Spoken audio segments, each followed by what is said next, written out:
Uh-oh. The Joran identity. Wow. All right. Voices of the Void.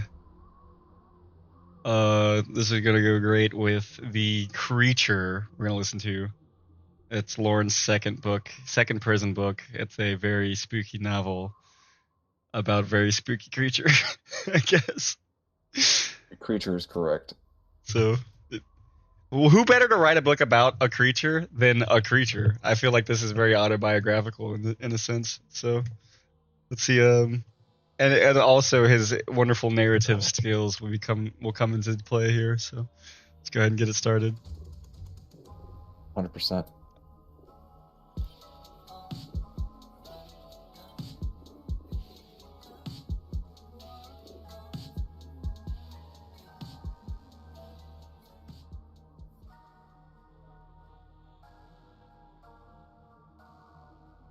The creature.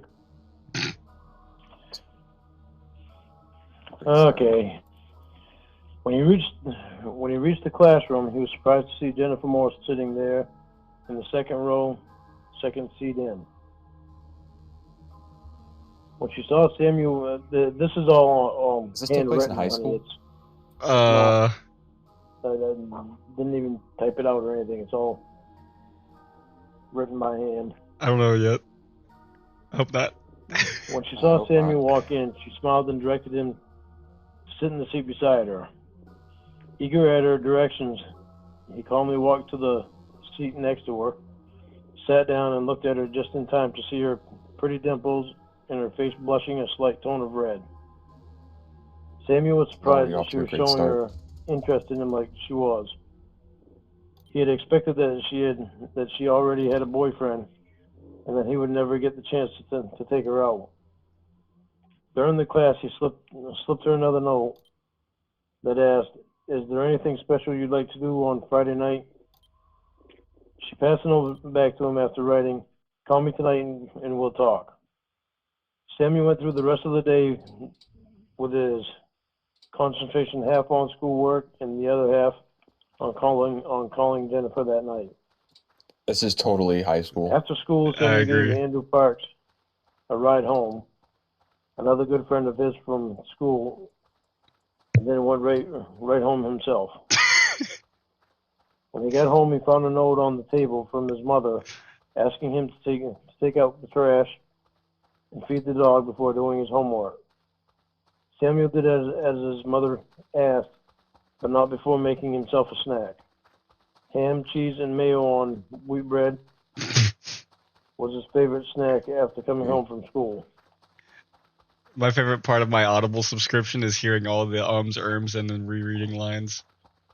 When he finished his sandwich, he took out the trash and fed the dog and went up to his room to begin working on his homework. Where it was the first day of school, he didn't have much homework, so it only took him about 30 minutes to do it. Once he finished his homework, he slowly went down the steps and watched TV for about 2 hours. This is really getting me in the mood.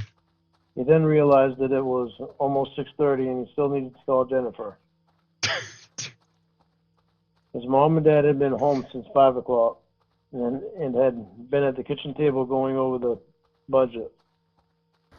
Samuel went upstairs to his room to use the phone to call Jennifer so he could have some privacy while he talked to her. He was hoping that she would answer the phone and not her mom or dad. The phone rang 2 times, then the sweetest voice answered. "Hello?" It was Jennifer. Samuel was relieved at the sound of her voice. They talked for 2 hours without even realizing it. Then both of them decided it would be best to get off the phone for now and talk more tomorrow. Samuel hung up the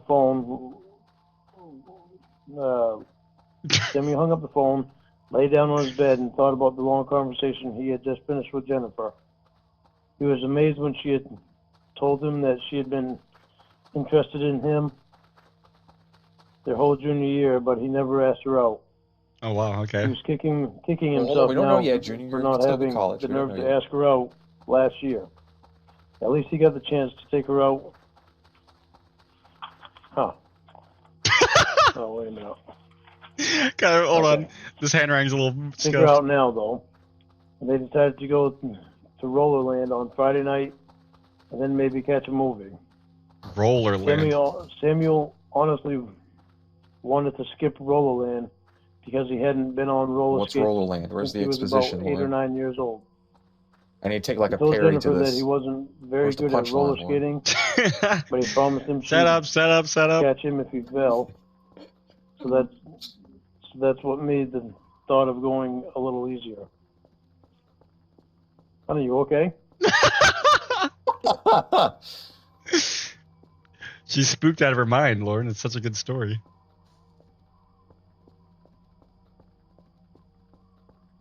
I'm fine. Hey, Jamie. Okay. Oh, hey, she's alive. Holy shit. Samuel laid on his bed I'm hearing like a ton of a while clattering. longer, thinking about his date with Jennifer on Friday night, and finally fell asleep still in his clothes he wore to school that day.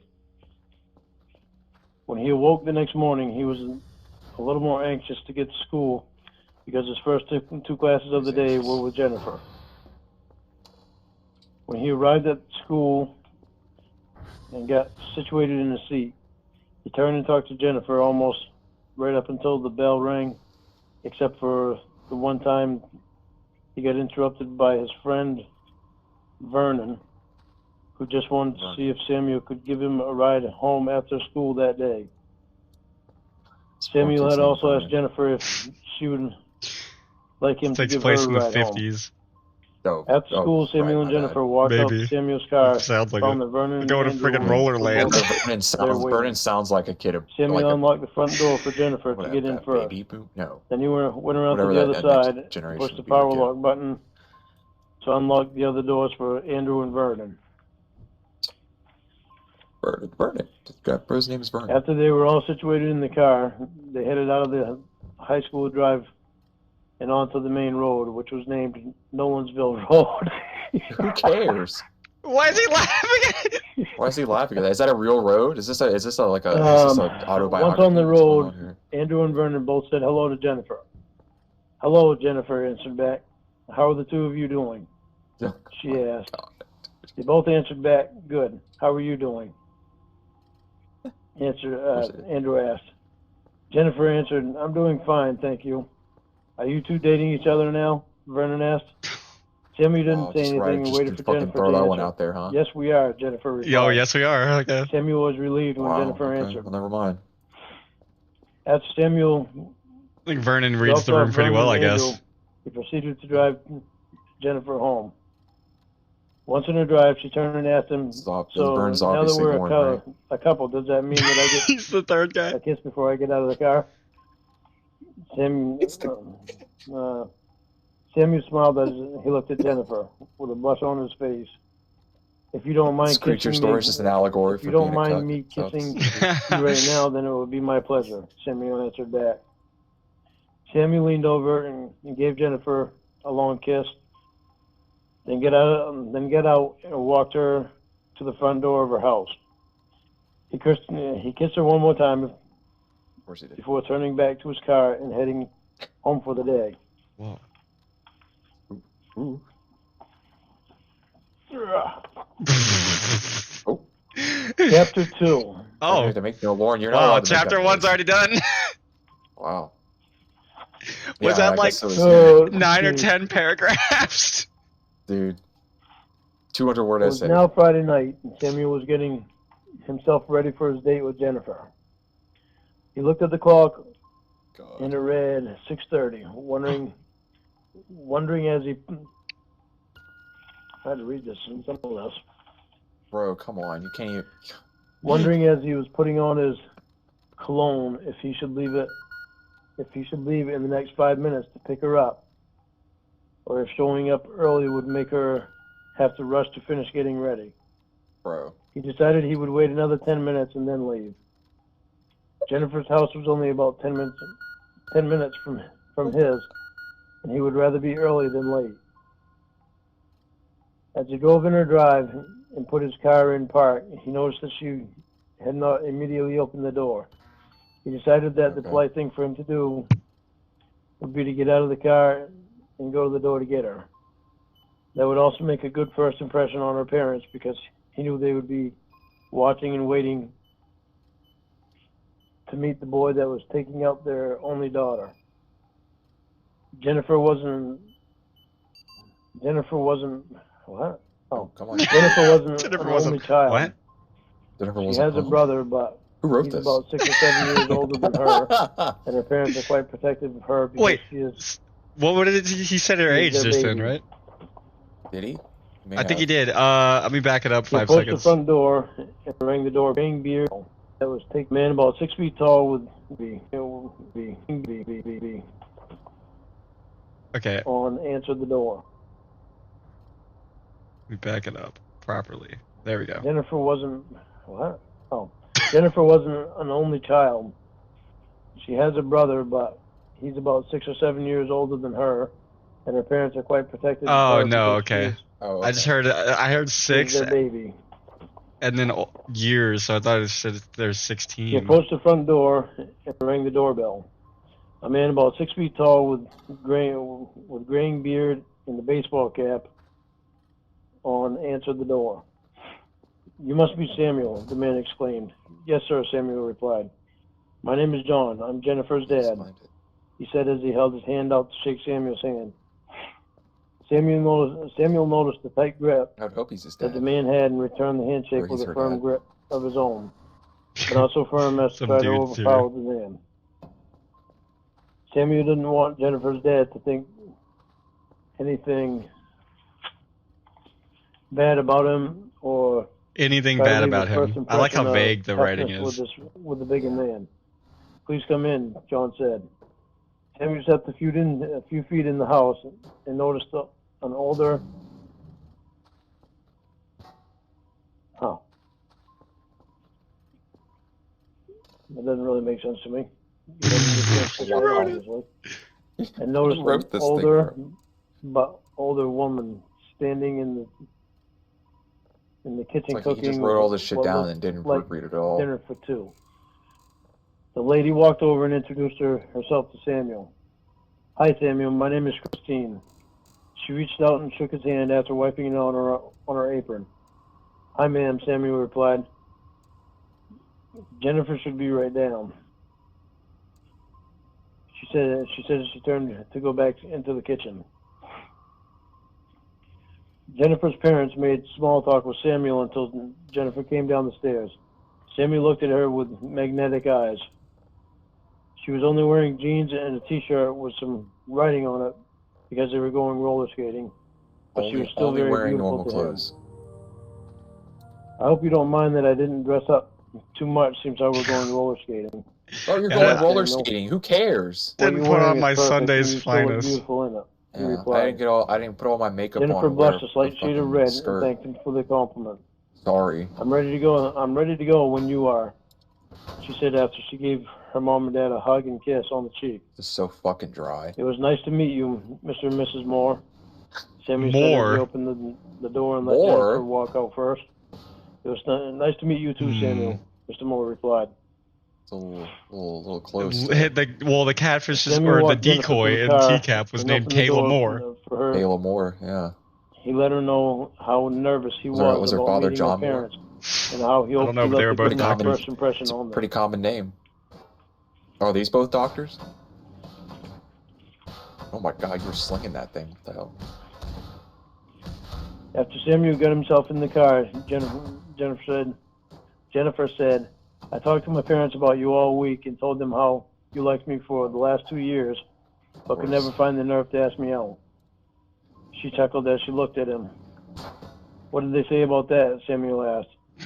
"My dad said that was a sign of a guy that must really think very highly of you if he finds I like the Yes. so much zero in you that it takes conflict. him 2 years to ask you out on a date." Oh, by the way, we're dating now. Oh, by the She way, our replied, parents blushing love me. after repeating to Samuel what her dad had said. Wow, he must really like you if he never said anything to you Honey, for you 2 still years. there? He's totally not a... Honey, he's still there. It's like... Does he watch Slothcat streams? He's like... Okay. No, not Slothcats. Okay. Has he been watching like West Mo Couldn't hear streams? the- Like, Sloth, you there? Sloth, Yeah. are you alive? Background noise, so I didn't know if you were Bro. there or not. She has a chat bot. Samuel Not smiled a chat bot, guilty but smile and reached for Jennifer's hand. she's got a robo voice, took his bro. hand How with is a she look supposed of- like? You want her to breathe in the and with a like look of breathe into the softness in her microphone? eyes and So happiness you know on she her has a face. pulse. Once they arrived at Rolloland, Samuel got out of the car, walked around to Jennifer's door, and No opened it description for about her. Rolo Land, by the way. They held hands as they It's just walked a up to place. the entrance door and walked inside. The skating rink was I still don't know what she full looks of like all either, by the different way, I'm aged pretty sure. people, There's been from no 4 years description old of what the main to some character in their were. 60s. Samuel paid This their girl looks admission like. before they went to the counter to retrieve the skates they needed in their size. After getting on their skates, they started toward the rink. Samuel was happy at the sight of the railing as he grabbed it and attempted to catch up to Jennifer. Jennifer looked back to see Samuel stiff-legged and hanging on for dear life to the railing. All she could do was laugh as she skated toward him and reached her hand out for his. Samuel anxiously took her hand. As they started out onto the rink, Jennifer finally persuaded Samuel to let go of the railing. He looked like a newborn calf standing on its legs for the first time. Okay, okay. Jennifer tried to Oh, I like show him the how to allegory. push An off allegory. with a skate, Analogy. but when he attempted it, his legs just kept going further apart until he was almost in a split-like position. Dude, Wow, he broken to a split. is loving this I've done it story. Do you think Samuel could put his legs above his head without bending his knees? The only way that he could see to get out of his turmoil was No, that's very rare. to Only just make himself special fall on his Oh. butt. skilled Only men individuals that have can gone to get jail that for far. Once he was pedophilia sitting on can, the you're floor, right. he maneuvered himself around so he could try to stand on his feet again. The only thing Jennifer could do A lot of was storage laugh space. You got a lot of after cabinets. seeing Samuel do the No. split. Samuel grabbed the railings, pulled himself back to his feet, and looked at Jennifer and smiled. "I'm guessing that I did something wrong when I did that," he said. Jennifer rolled over to him, gave him a kiss, then grabbed his hand and began teaching him once again.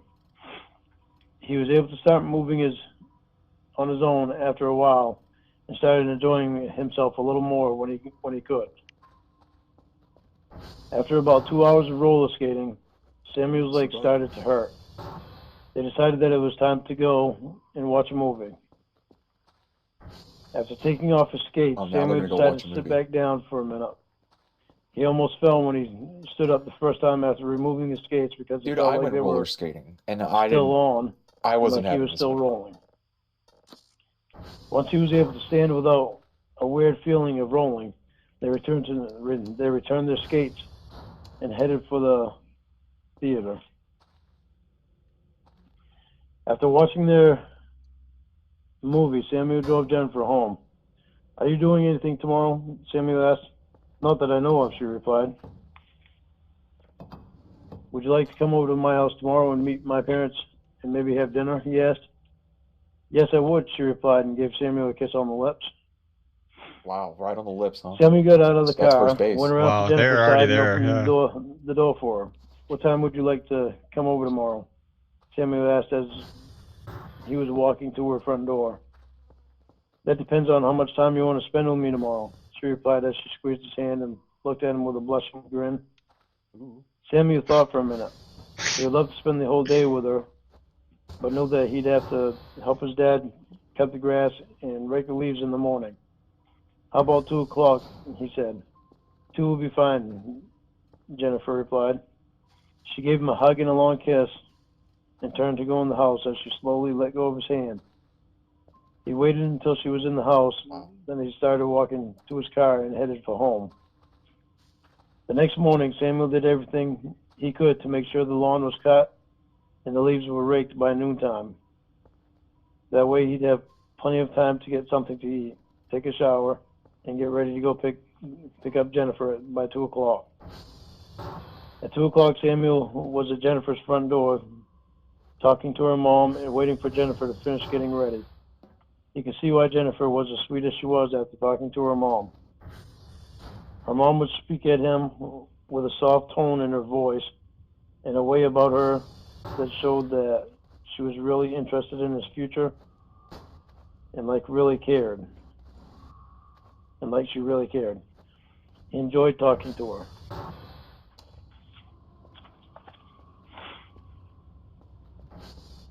Jennifer came down the stairs and apologized to Samuel for taking so long to get ready. I wanted to make sure I looked good for meeting your parents for the first time, she explained. Samuel just smiled as he turned to say goodbye to Jennifer's mom. It was nice getting to talk to you a little, Mrs. Moore, he said.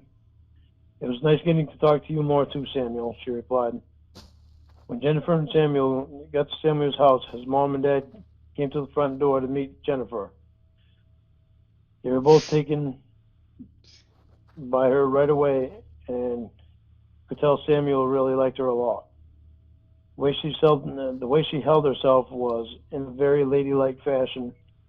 The slight shy way about her was cute, but not shy so that you couldn't get her to talk back to you. And the politeness that she held was something that his parents thought was completely part of the past.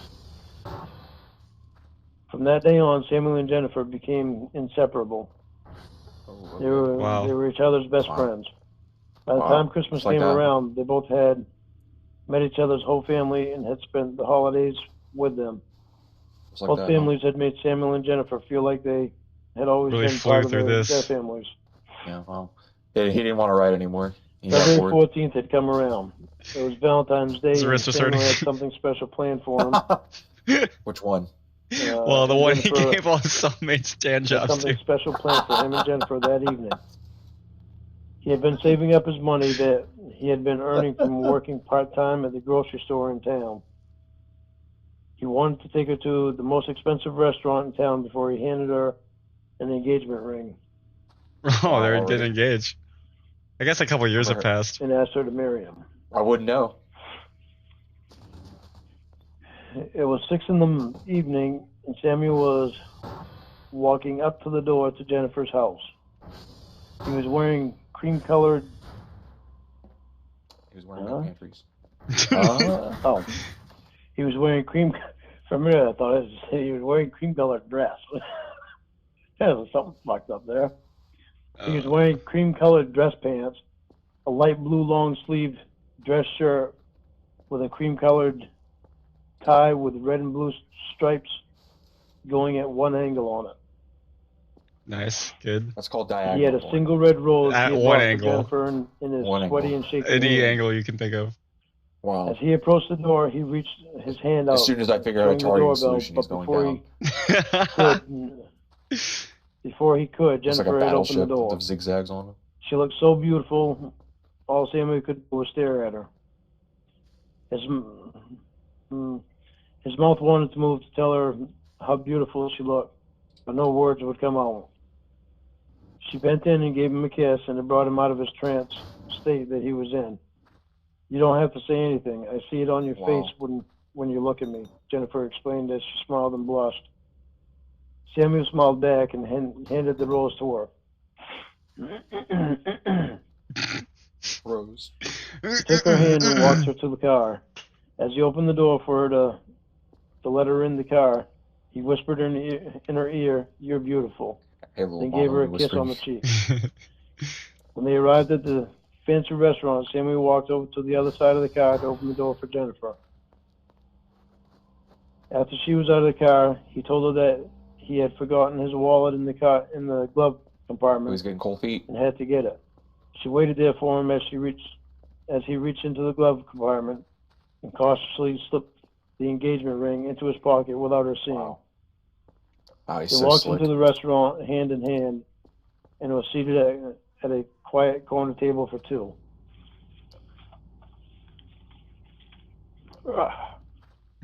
Come on, honey. That's it. Take two.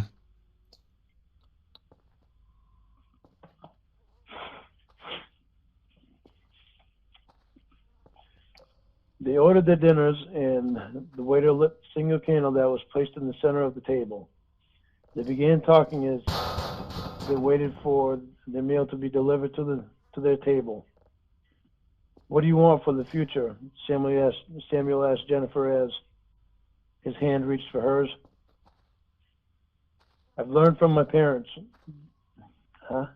I've learned from my parents, Jennifer replied, that there's nothing more important in life than having someone in it that will always be there for you and always be your best friend no matter what the situation is that you find yourself in. Yeah, whether you find yourself being caught on to catch a predator, need yourself a ride or die. Okay. I lost myself there for a minute. What my parents have together is what I want for my future, she answered. Before Samuel could say any more, the waiters interrupted them with their meals. Samuel could barely swallow his food, much less finish his whole plate from the butterflies in his stomach of what he was about to do, even though the food was delicious. You've barely touched your food, Samuel, Jennifer said as she grew concerned. Are you feeling all right? She asked. Yes, I'm fine, Samuel answered. Then why aren't you eating your dinner? She asked. Because I have a question to ask you and it's making me nervous, Samuel replied. The look on Jennifer's face grew with great concern. Is this our breakup dinner? She asked. Samuel realized then that he was making her worried. So he got out of his chair, knelt down in front of her, and pulled the ring out of his pocket. When Jennifer saw the engagement ring, she started to cry as Samuel started saying, Jennifer, I love you with all my heart. Will you marry me? Yes, she replied, and gave Samuel a hug and a kiss after he put the ring on her finger. Oh. Samuel was finally able to finish his meal after asking Jennifer the question that had put so many butterflies in his stomach. When they finished their meal, Samuel I guess they did. Samuel I missed it, I paid guess. the bill, and they went to Samuel's house to watch a Don't blame movie. me. It was given as His parents were gone much for the evening. negligence as the rest of this so far. So His parents were gone for the didn't evening. even know she did it. They knew they could have some time to themselves. In the middle of the movie, their closeness had grown closer to where Is it about to get they all were like steamy, laying like down, those, cuddling on the couch. those like Samuel was novels barely that they even make for watching the women movie because he was in Walmart. busy staring at Jennifer and smiling because his happiness in her answering yes to his question. Jennifer also was barely watching the movie because she kept staring at her new engagement ring Samuel had given her. Wow. Samuel lowered his lip down and kissed Jennifer on the cheek. Then Jennifer turned to look up at Samuel, and he kissed her on the lips. The more they kept close contact with each other's lips, the harder it was for the rest of their bodies to take its natural. That should have been. The harder it was for the bodies to take its natural course. Before they knew it, neither one of them could fight back the love they held for each other Neither fucking at one. that moment, and neither of them wanted to. This was part of the night that wasn't planned. After giving into the love they felt for each other, they lay there staring at each other. Sammy would play with her hair and rub his hand across her cheek and tell her that he loved her. Jennifer would smile and say, I love you too. Chapter 3.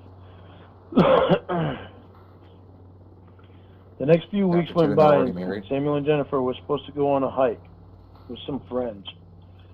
Jennifer hadn't been feeling good, and she knew why, because she had already had it confirmed by her doctor.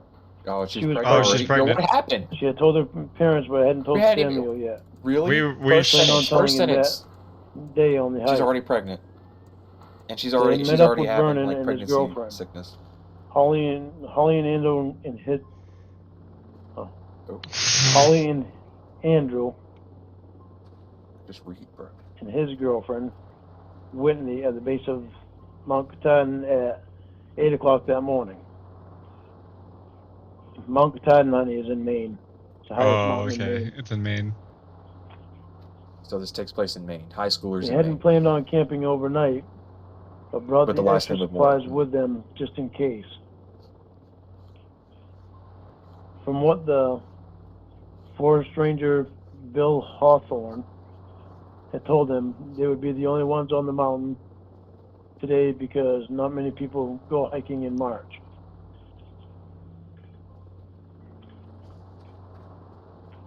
The six of them got there. You sure about that, Lorne? packs on their shoulders, March sounds like a great time to Yeah, go March. and March- headed up the mountain. Maybe not in like the Samuel highest mountain in carried Maine. Jennifer.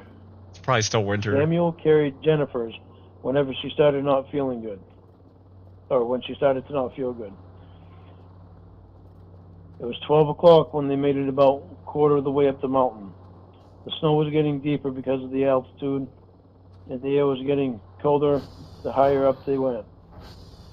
They had thought about turning and going back down the mountain, but they decided they would be fine because they brought extra with them in case they did have to camp out overnight.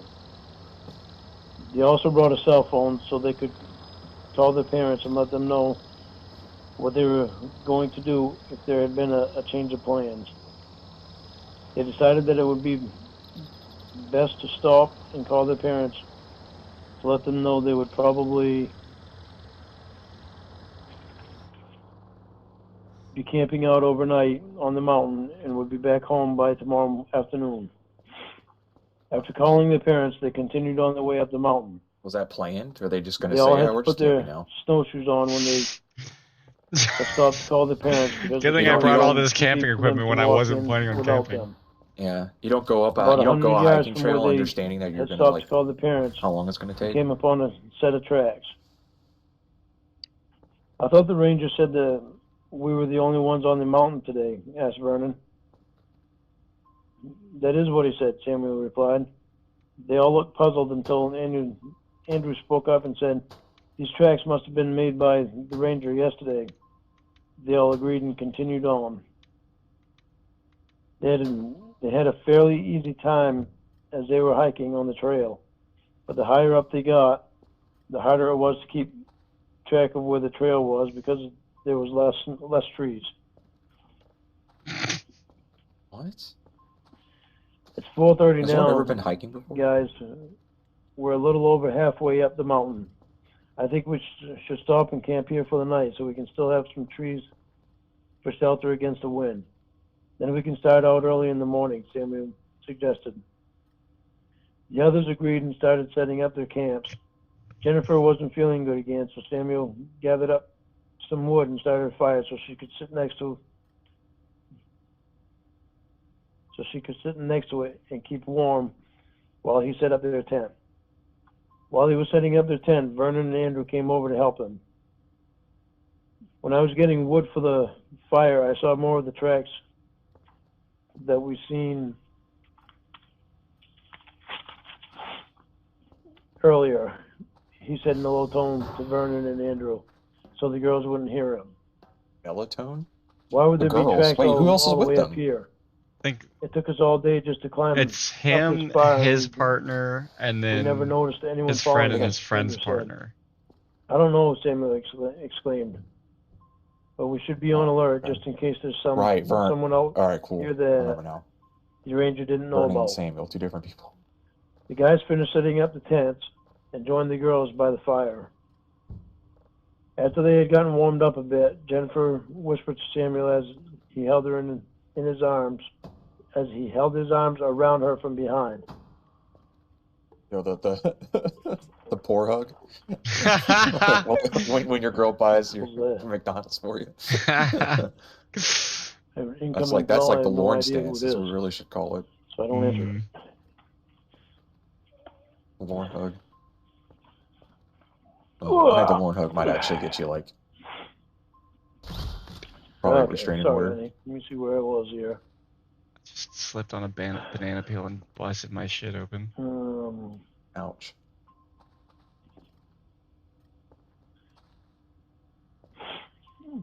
Can we go in the tent and talk for a few minutes? There's something I need to tell you. Excuse us for a few, guys. Me and Jennifer need to talk about something.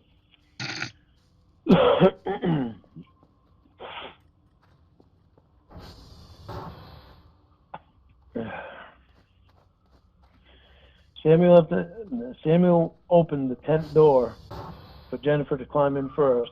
Then he followed behind her and zipped it closed. Samuel sat in front of Jennifer, and she took a hold of his hand.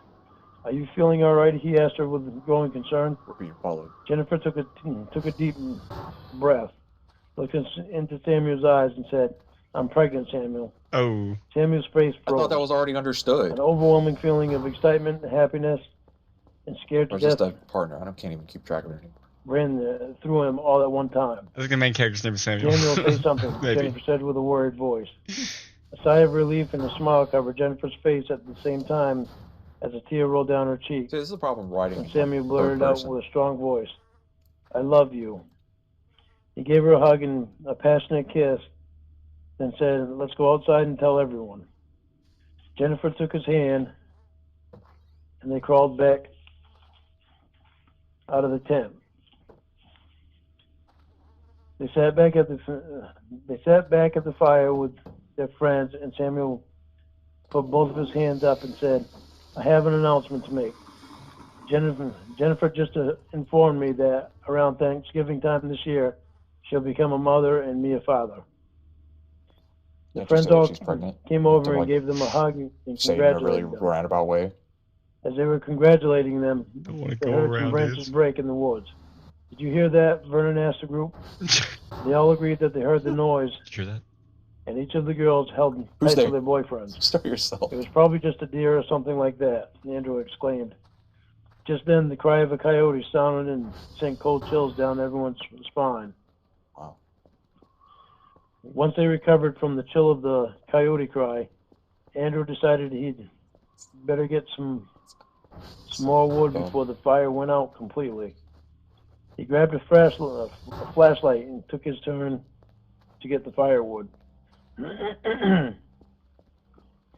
He didn't want to go too far from the campsite to get it, because he didn't know what kind of animals he could run into, but he knew they wouldn't get too close to the fire.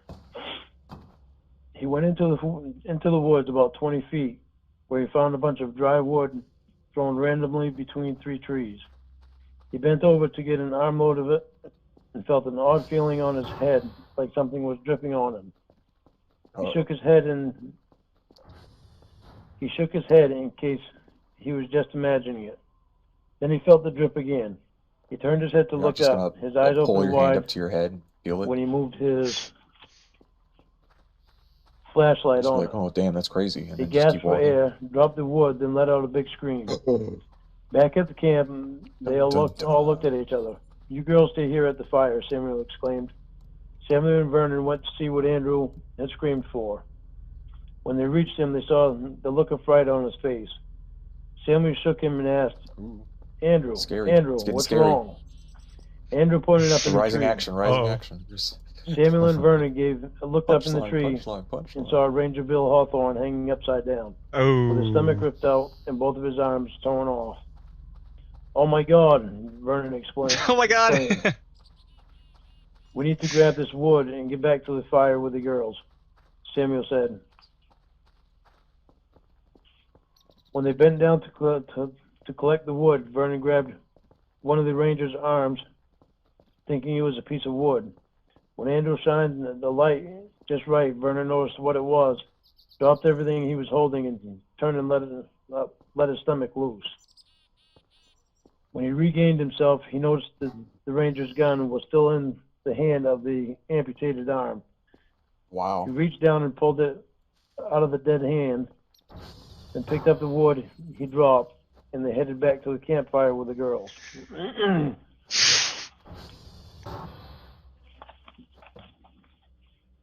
Before reaching the girls, Samuel stopped Andrew and Vernon and said, let's not say anything to the girls right now about what we've seen. We don't need to upset them, and don't forget that Jennifer is pregnant, and I don't want to lose my baby. What are you going to lose your baby from? They Nothing's agreed happening. to keep what they She's saw to gonna be themselves. so frightened it slides right out. Oh. It's going to miscarry They from the continued fright. back to the fire with the girls. What did Andrew scream so loud for? Holly asked. He saw a dead raccoon and it scared him, Vernon replied. The 3 young men What a pussy. all looked at each other and began to wonder what could possibly have killed the ranger in such a manner as that. The ranger's dead? After all, Yeah, he the was ranger hanging from the tree with his ranger arms was about chopped 6 off feet and his 3 inches guts tall spilled out. and weighed at least 275 pounds. Samuel walked over to Jennifer and sat down behind her and placed his hand under her jacket and on her belly as if to hold her and their unborn baby at the same time. She leaned her back Bro, if She they leaned just her found out head that there's back. nothing there. and rested on his It's like a shoulder and cell. whispered, "I love you," in his Okay. ear. He kissed her on the cheek and whispered, "I love you too," back to her, and then went back to thinking about the Ranger again. After about 15 minutes of silence, Yeah, I Andrew wonder got up if and he put more gave wood on the fire. she gave him the pregnancy announcement, but in they got up Lauren's and walked mind, over she's to like in her Andrew. third trimester baby bump. Whitney got up and walked that's over all, to yeah. Andrew and whispered, Yeah. "I need to You're go to the pregnant, you ladies' got a room. huge Will you belly, come you with know? me?" Andrew grabbed the flashlight and let Vernon and Samuel know that he was going to take Whitney to the bathroom. Whitney grabbed Andrew's hand and pulled on him. Wait, who? To hurry him Andrew? more. Who's Samuel? Who's Vernon? And who's, Andrew led I don't her know. That's what I'm saying. to a different part of the woods away who's from Andrew? where Where'd they he come from? had found the Ranger. And who's Whitney? Andrew stood about 15 feet Are away there from 3 Whitney while couples she went to here the or 2 bathroom. couples? While he was waiting for her to finish, throuple? he started A moving his through a flashlight couple? around on the ground. No fucking way. Then he noticed something in the snow while moving his flashlight around. It's the same tracks that they had seen earlier that day. Then Andrew heard a sharp grunt coming from Whitney's direction. He called her name. "Whitney, are you all right?" he asked. No answer came from Whitney. Andrew started walking over to where he left Whitney to use the bathroom. There was no sign of Whitney, no sign that she had moved from that spot. Just then, Andrew was knocked to the ground from something that fell out of the tree he was under. "Did I scare you, you big tough man?" Whitney asked. Andrew pushed Whitney off him and told her to never do that to him again, and started walking back to the campfire. "I was only trying to have some fun," she exclaimed. "Catch up to me and let's get back to the campfire with the others," Andrew said sharply. There was no reply from Whitney. Andrew turned around, upset, and said, "Whitney, I told you not to mess around like that with me. Now get over here." When he moved his flashlight across the snow looking for Whitney, all he saw were prints going away with a blood trail following. He screamed out, "Whitney!" He ran back to camp and told the others what happened. They had no choice but to tell the other girls what they had found when they went to get the wood. The girls wanted to go home. "There's no way we can go home right now," Samuel said. "If we leave right now, then we're going to have less of a chance of making it out alive than we would if we wait until daylight." They all agreed they would wait for daylight, then head back down the mountain. "Andrew, Vernon, and myself will take turns staying up and keeping the fire going tonight. And you girls can get some rest," Samuel said. Jennifer and Holly laid down, both crying from the loss of Whitney and from the fear Whitney's dead. that they had for She's themselves. And the guy. She said that like Chris Samuel went to Jennifer when talking to freaking Samuel Polito. went to Jennifer Dead? She and died? embraced her. "It's going to be all right," he said. "I'm going to protect you and our baby." When did she die? I thought she was And Jennifer held alive. him tight and kissed him on the lips as a tear fell from her eye. I didn't even know she was dead. Samuel went back to the fire with Vernon and Andrew. "We have the Ranger's gun and the flare gun, so we have a defense against this animal that I has heard done this. don't play with me, and it's But like, that one oh, she's defense not may not be enough," responding, Samuel and then exclaimed. she's dead. "Then I what thought else she are was we planning going, to. Oh, going okay. to do?" Yeah, Vernon okay. asked. I guess I'm just not. I guess I'm not giving it my full "We don't attention. know we know the animal will not It's come near happening the very fire, quickly. so we're going to build the fire There's up no more like to keep build it up. at There's no like at oh a my god, distance," this happened. It's just like, Samuel explained. oh, he's dead. "Andrew, come with Next. me and it's- get more wood." And I mean, Vernon honestly, it's can probably stay here not with the like. girls I mean, in the it's fire. it's actually 100% the Samuel said. narrator's fault because the "We're narrator going wrote the back book, to where we but- saw the Ranger to get the wood. Yeah. because I was gonna say it's like dry, probably half and it will the burn easier and narrator's hotter. half. Samuel Which is explained. 100% Lauren. Yeah, which is 100% Lorne. So it's 100% Lorne's problem. When they got there, they looked up at the Ranger again. "Look on his belt," Andrew said. "We could use that knife." Andrew climbed up the branch where the Ranger was and took the knife off of the Ranger. He then jumped back down, filled his arms with wood, and and they headed back to the fire. When they dumped the wood on the ground, Samuel said, Andrew, you take the first watch so that Vernon and me can ease the girls a little and get them to sleep. Okay, No yeah, so problem. it is. I There are can't 3 sleep right now couples. anyway, Andrew replied. There's still girls, Vernon plural, laid down when one next of to them's Holly dead. and So. Samuel.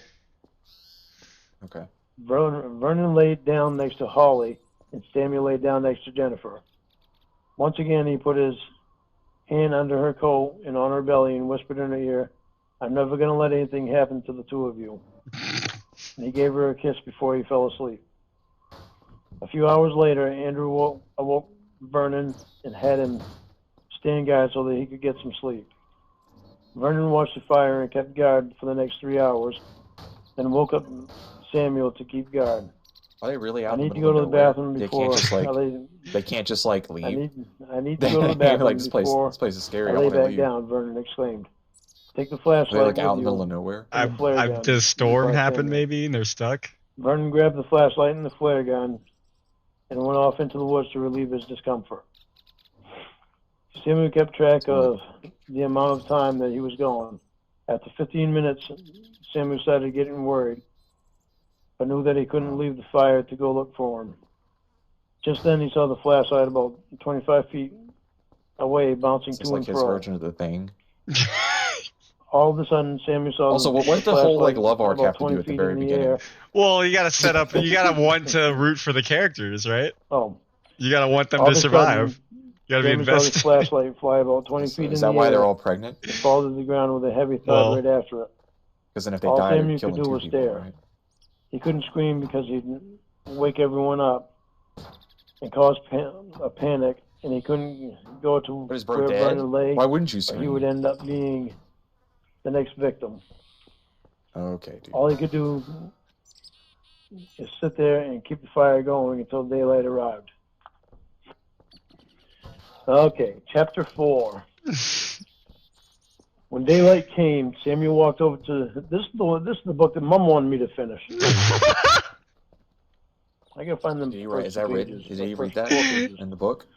I When think you went off daylight script there. came, Samuel walked over to look at Vernon Is that before like the editor's covering note? him with a My blanket mom wanted me to. And- and waking So the here other. we go. It's like a So fan. here we go. So Jennifer that's why first and explained I kept writing it. to her what That's had what I happened to wanted me to finish. Vernon. Thanks for the comments on my last chapter. Wow. Thanks for the influence. I didn't expect this to be so popular, guys. He woke Jennifer first and explained to her what happened to Vernon. Okay, so Vernon's dead, Wendy's Put in dead. the words, when he woke him up to keep guard. Then put in the word when he. With a pen.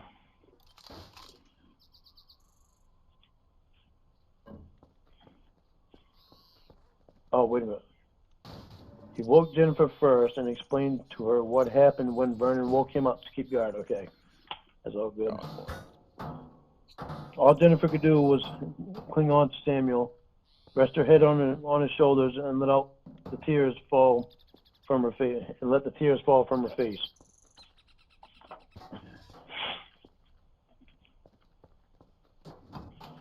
Jennifer asked Samuel to let her tell Holly. She thought it might be easier for her to hear it from another female. You're probably right, Samuel replied. You tell Holly and I'll wake It is. Andrew up and tell him. It'll be easier to share the news of your partner Samuel getting fucking brutally explained. torn apart if it's being delivered by another female. They Exactly. gave each other a kiss before going off to tell their friends about Vernon. As Samuel was telling Andrew, they heard a loud cry come from Holly that told them that Jennifer had just let her know about Vernon. Samuel and Andrew came out of the tent where Andrew had slept and joined the girls. Holly's face was pale with sadness and fright as Jennifer held her close.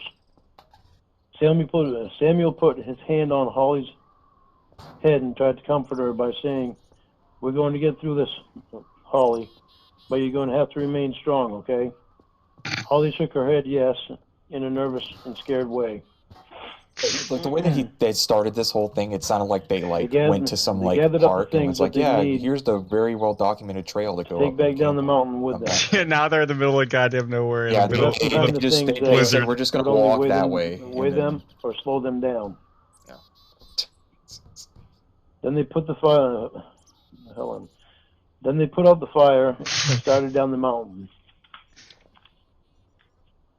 As they walked into the thicker forest, Sammy began to get an uneasy feeling coming over him, like there were eyes watching them as they walked along. Oh, so now they're going down the mountain. He grabbed Jennifer's hand. I left the D out of there. Put that in there. He's actively editing it. Well, Oh, yeah, you gotta do it, right? His handwritten manuscript. He grabbed I think Jennifer's manuscript's hand and told Holly to strong grab word. More like Jennifer's manifesto. hand. Scrawlings. Yeah, manifesto. Andrew so- remained in the back with a flare gun, and Samuel played lead in the Feels front like with his a version of ranger's the gun. thing. I think so. I think so. Samuel eased the group along, watching and listening very cautiously. Then a snap of a branch covered the quiet of the air, and cold chills ran down the spines of all four individuals. Then they heard another snap of a branch that was closer than the last. Samuel looked ahead and to the right of the trail. He noticed a big hole in the side of the mountain. It looked like a bear's cave.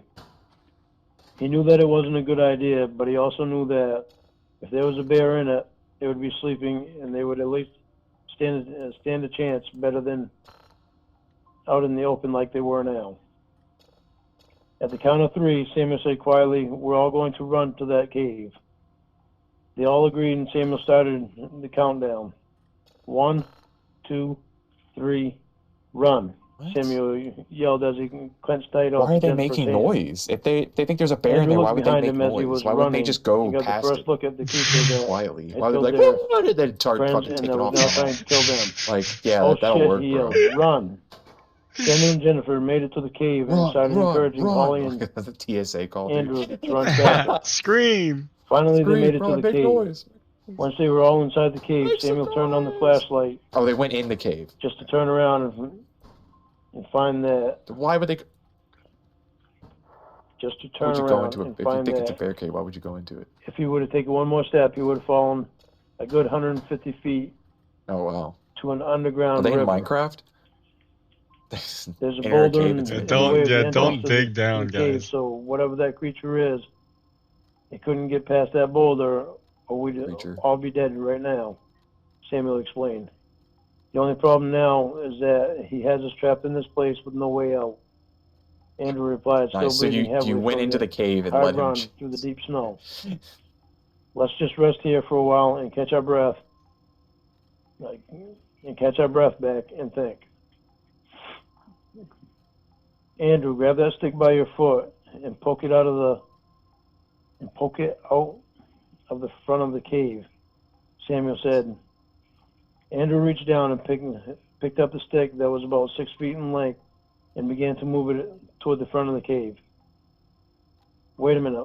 Let me get a shirt from the duffel bag to put on the end of the stick, Jennifer said. She placed the shirt on the end of the stick, and Andrew moved toward the opening of the cave. He slowly poked the shirt out of the cave, and nothing happened. Andrew turned toward the other three, shrugged his shoulders, and said, "The creature must have left." As he stood there, feeling confident he was in a safe place, right after saying, "An arm with a long, harsh." Hold on a second, I need to fix this. Right after saying that. Too glaring of an issue to pass over. Okay.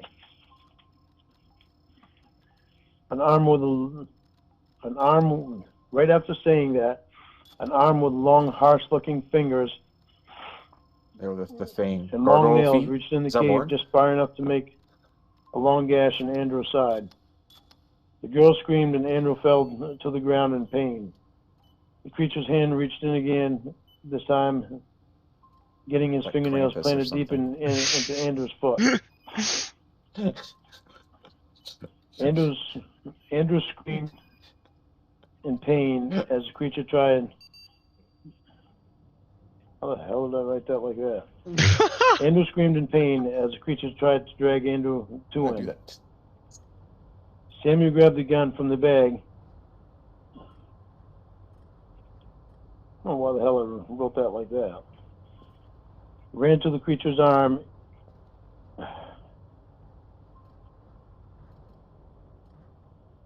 Why the hell did I write that like that? Uh-oh. Your I wrote vision. it as if I was explaining it. Huh. Yeah, Samuel stare grabbed at the it. What's gun the from worst that could the happen? bag, ran to the creature's arm, and shot the gun You sure you want to twice, get jumped by that severing the thing? hand from the creature's arm. Thanks. The creature pulled its arm back and screeched a high-pitched scream of pain. Samuel reached down and pulled the severed hand out of Andrew's foot and helped him back to a safer place, Wow. to a safer The distance severed from the hand out opening. of Andrew's foot. Andrew, still in pain and I breathing fucking chopped heavily, it off, huh? looked at Samuel and said, "Guess what I found out? Guess what I found out?" "What?" Samuel asked. "I found out that he's still out there," Andrew replied as he looked at the severed hand of the creature, watching the blue neon blood roll out of it. Blue neon "Yeah," blood. Samuel Wow. added. "I noticed that Whoa, too." this is alien. "Well, we know that he only has one hand," Samuel said as he picked it up and threw it into the underground river. He walked over to Jennifer to make sure she was all right as Holly tended to Andrew's foot and the gash in his side. Huh. I just had a thought. See, this is what happens, honey. So I'm reading along, and all of a sudden I get a thought in my head. Wow. Well, let's see if I can keep No the way. thought. Do That's you really? rare. Wow. Maybe I can move more in the book. Lorne having a thought? Wow. Okay. I should have thought, honey. As he was holding Jennifer, he noticed something shining in the corner of the cave. Andrew reached for the flashlight and turned it on, pointing it to the corner where he seen this shiny spot. He saw a long, heavy rope and about 4 to 5 gallon buckets of oil. He ran over to the oil and grabbed a can of it and set it in the center of the cave. "This is the oil that was used when the cave was dug," Samuel said as he opened up the spout and poured a little of it on the ground inside the cave. He then reached in the duffel bag, took out a small piece of paper and lit it on fire when he threw it on the area where he had dumped the oil. Yeah, The that's fire just how grew a that little works. bigger and Who brighter knows how old that oil is so or they could anything? see better and get warmed up inside the cave. They'd be able to think better once they were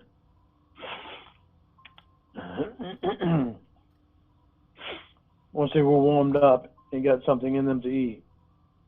Samuel grabbed the 6-foot long stick that Andrew used to poke out of the cave, broke it up and threw it on the fire and looked for more wood inside the cave, even though he knew there wouldn't be much.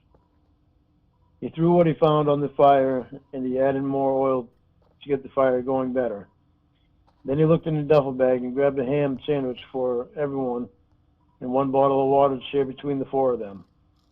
He sat next to Jennifer and gave her a kiss as he asked her if she was all right. "I'm fine," she replied. "Just wish I was in a better place with you right now." "Me too," Samuel said. "Me too." After they finished eating their sandwiches, they all sat quietly and relaxed.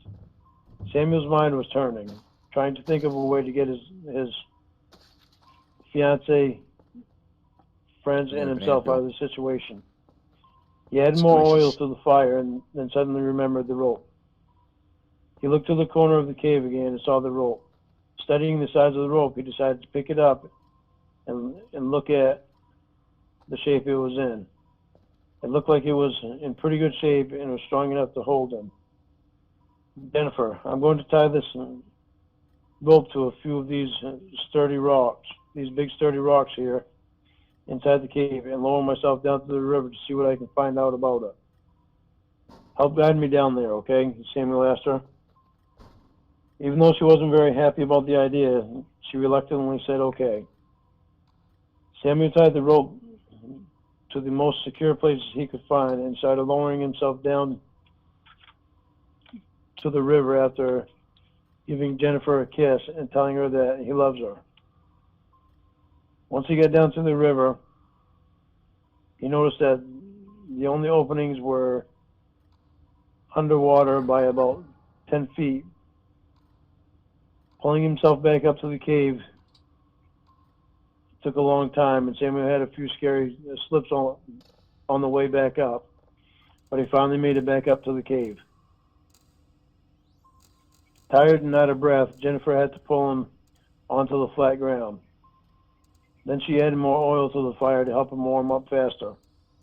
Once he was able to talk again, he let her know that he was pulling together a plan to get them out of there. He just needed to do a little more thinking to make it come together. After resting for an hour, Samuel got up and started working on his plan. Grabbing two of the 3 buckets of oil that was left, he began to open them.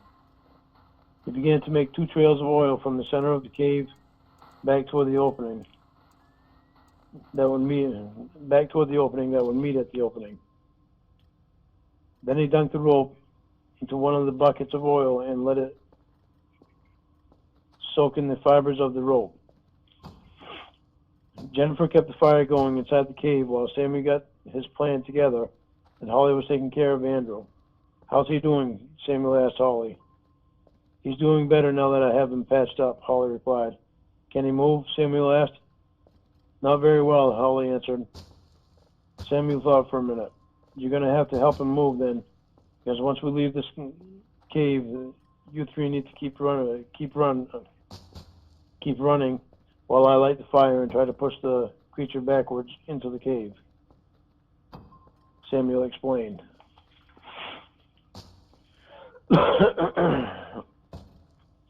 "Okay," Holly replied. Samuel grabbed a branch that he had found in the cave that was about 2 inches around and about 4 feet long.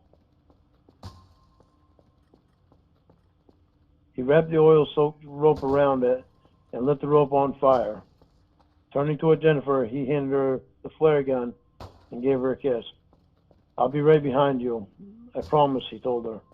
She clenched the gun in her hand as he kissed her lips one more time. "I love you," she told Just so him. "I happened love they had you a too," gun, he huh? answered. The ranger died near them. Sammy picked up one of the buckets of oil Fortuitous. that was half full after helping Andrew to his feet. "On the count of 3, start running and don't stop," Samuel demanded. 1, Run. 2. Run. Samuel hesitated a little longer to take one more look at Jennifer, then said the final number for them to so run. romantic. 3, run, Samuel shouted as he ran behind the other 3 with a bucket of oil. When Samuel got about 20 feet away from the cave, the creature jumped down behind him. With the fired up torch in one hand and the bucket of oil in the other, Samuel turned around. He got his first look at the creature. It stood about 8 feet tall, was green in color, was hairless, and had a Literally cat-like mouth and black Goblin dead Lorne. eyes. It had a slight bend in its back like someone would have from lack of calcium to their bones. The creature looked at Samuel, then looked past him to see the others running. "Forget it," he said to the creature. "You're not getting past me." Oh yeah, Then he dude, stuck the everyone torch in understand the snow with the burning end up. Grabbed the bucket of oil and threw it at the creature, dousing the creature with it and leaving a slight trail of oil leading from the creature to Samuel on the ground. Samuel picked his torch back up you. as the creature looked at him in a stunned way A little bit of and lit the the ground stroke on coming fire. in. A little bit of When the the. fire took a blaze in a straight line from where Samuel stood to the creature, lighting the creature in a big fiery ball. Wow. Arms swinging, the creature kept stumbling backward into the cave, catching one of the buckets on fire and making it explode. The force of the explosion threw the creature to the back of the cave and down to the underground river. Samuel sighed in relief as he fell to his knees, trying to catch his breath. After a few moments, he returned to his feet and walked to the back of the cave to be sure the creature was dead. He stepped up close to the edge and looked at the underground Or river. just leave. There was no sign of life, so he turned and started walking to join the others. Following the tracks in the snow made by the others, he finally caught up to them when they were almost at the ranger station. Oh, they're Feeling leaving the right wear now. on their bodies, Oh, well, they were they relieved could to have reach just. the Why didn't they do that station. before? There was no signal. There was no signal on the radio when they tried calling for help because of the storm that was coming in. They were out of water and were thirsty from the extensive climb back down the mountain. Samuel and Jennifer decided to walk down to the river to get some water for the four of them before it got too dark to see, and left Holly there to rebandage Andrew's wound. Could you turn the light on for me on your way out? Holly asked. Sure thing, Jennifer answered. Samuel grabbed the canteens and a couple of gallon jugs and walked out the door with Jennifer behind him, turning the light on for Holly and Andrew, and grabbed the flashlight on her way out. They made their way down to the river, which was about 100 yards away, relieved to be at the bottom of the mountain. Once they reached the river, they began filling up the containers with water. Jennifer had to move some rocks because she was in a shallow part. Reaching into the river, she reached down to pull out a rock, and when she lifted it up out of the water, she stepped backward and screamed as she fell. Samuel ran over to her to see what was wrong. Jennifer had picked up the severed hand of the creatures from out of the water, thinking it was a rock. Samuel put his arms around her. She held them tight, freaked out and scared from the creature's severed hand. It's all right, Samuel told her. All she could do was cry as she held on to him tight, not wanting to let go. Once she was calmed back down, Samuel finished filling the jugs, and the two of them headed back to the station. As they opened the door to the station, they found Holly on the radio. She had finally been able to reach someone. We're at the ranger station at the foot of Mount Katahdin. We need help, she urged. We'll send someone out as soon as the storm lets up. All the roads to there have been closed. The man explained as the static started getting heavier, and the radio once again lost its signal. Hello? That's not how that works, but okay. Holly yelled urgently. Hello, hello, But there was hello. no answer from the Hello, other hello. end as she set the radio mic down on the desk and hung her head. They're gone. Samuel looked over at Andrew, noticing that Holly had finished fixing him up in new bandages. He set the containers of water down on the counter and poured Andrew, Holly, and Jennifer a cup of water, then looked through the cabinets in the ranger station. He had noticed the coffee pot on the counter, so figured there must be some coffee in one of them cabinets. Oh, you're drinking coffee. He finally located the coffee, fixed the pot, and made them all a cup. There's more time spent Nobody said a making the word. coffee Samuel than started developing thinking a about his relationship friends, beyond Vernon first and kiss to Whitney, marriage. wishing they were still And there then to with pregnancy. And then It was first kiss, pregnancy. Two him, wondering sentences why later, all they were this had to pregnant. happen to them. Well, Lorne knows all What about did making that coffee, so he's where got did it that that's fixed creature up, true. come you from? He doesn't Yes, really know felt much without about making speaking. women pregnant. That's a good point, you know? Well, he does know that he needs to get them things so he doesn't get her pregnant. Yeah. The 13-year-old. That's all that matters, yeah. Jennifer had finished her coffee He only and knows how to fallen not asleep get with you her pregnant. head resting in Samuel's lap. But he doesn't want to use it the first time. No. Oh, he's got to know how. You know. Oof. He looked over at Andrew and Holly. Oh, and then noticed take a that picture they of had it. fallen asleep as well. Yeah. Because that was the plan. Setting his coffee down, he ran his hand. Once he's got the picture, he'll put the condom on. Stroking her Oh, hair, I'm sure he all will. he could think of to think was, "Thank God I didn't lose you." He laid his Thank God he our laid war his head back against the wall where he sat on the floor and closed his eyes, listening So to the bad. music on the radio playing low in the quiet of the night. Supposed to Samuel play slowly high. faded off to sleep. He slept lightly. He slept lightly. What do you think Reborn was doing? I don't Or know. I'm sorry. What do you think Will was doing while he was doing all this? Will was lightly. massaging Jamie's Thoughts that like someone may ankles. Her try ass. to contact them on the No, radio. she had a long day at work bouncing on it, so he's just massaging her ankles. Look out a couple words there.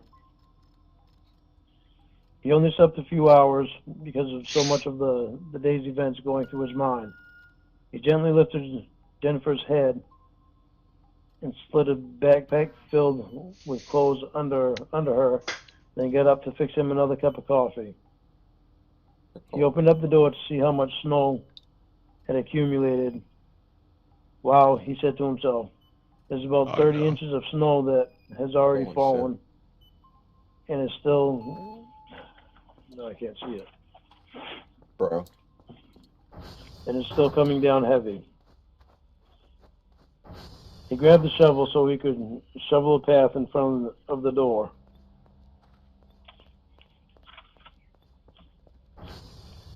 Samuel returned inside after shoveling and began looking through the storage room now that there was some light coming through the window. He couldn't look through it during the night because the light in the room was out and he didn't want to waste the battery power on the flashlight in case they needed it again. There was a whole storage room full of supplies. There was food and blankets, even extra batteries if they needed them. Hanging on the wall in the back corner was a gun cabinet with with a glass front for the door, but there wasn't much ammunition. They In the closet, haven't even had to fire there a wasn't gun much yet. ammunition in Why the does this closet matter? beside the cabinet. Sammy grabbed some food, a couple of cots, and some blankets, and brought them into the main room of the station. He set the cots up and helped Andrew into one of them so he could rest easier than set up the other cot for Holly because Jennifer was awake and began helping Samuel. I They just opened some slept of the through that food whole so they meteor could shower. get some food in their stomachs. Rip. It's not what I would normally want for breakfast, but I guess it will have to do for this morning, Samuel said. You mean to tell me I'm going to have to make you bacon and eggs in the mornings? Jennifer asked. Only unless you want me to die from my own cooking, Samuel replied. It's funny. No, it's you funny can stay out of the because men can't kitchen and cook. let me handle the cooking like that, Jennifer answered. Samuel smiled, thanking her for relieving him from the cooking chores. After they all finished eating, Samuel tried contacting someone on the radio again, while Jennifer cleaned up the mess from eating, and Holly put new bandages The mess? Were they like on Andrew. eating it? What are they eating with it? He looked over at Holly and Andrew as they were talking and thought again about their friends Vernon and Whitney. He thought of the way Andrew and Holly must be hurting inside from losing their girlfriend and boyfriend. Then he moved his eyes to Jennifer and thanked God that he hadn't lost her. Thank God. Thank God I haven't While lost his thoughts you. about Jennifer were crawling through his mind, a voice came over the radio. Hello, Samuel answered. Hello, the voice asked again. We need help at the ranger station on Mount Katahdin, Samuel explained. It's going to be another day before the roads are all clear to that area. Just stay put, and we'll be there first thing in the morning, the voice answered. Of course. But we have You're not even going to explain here, it. There's a he monster replied. out here trying to kill you. Hello, are you there? They're not- Samuel asked. The signal was gone again. All they could do was wait. At least we have enough food to last us till tomorrow, Jennifer said as she walked Did he over look at the and cash? hugged He was Samuel. like, If we're going to have to stay here for another day, then I'm going to have to go to the river to get more water to see us through. Samuel said as he flipped his coat around him and slid his arms in the sleeves. Jennifer gave him a hug and a kiss. Hurry back, she said softly.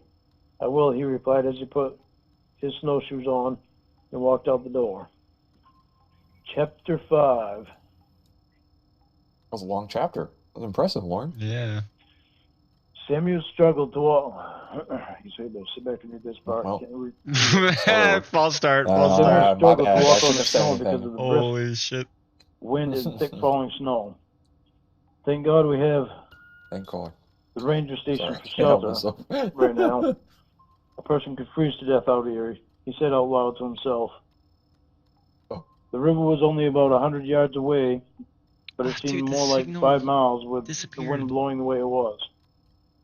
It made Samuel's nose so cold that he felt it might break if he touched it.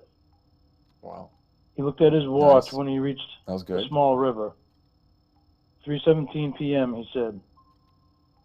Exactly. I didn't look to see what 3:17 time it was when I left, but it must have taken me about 10 minutes to walk from the cabin to here, Samuel said out loud.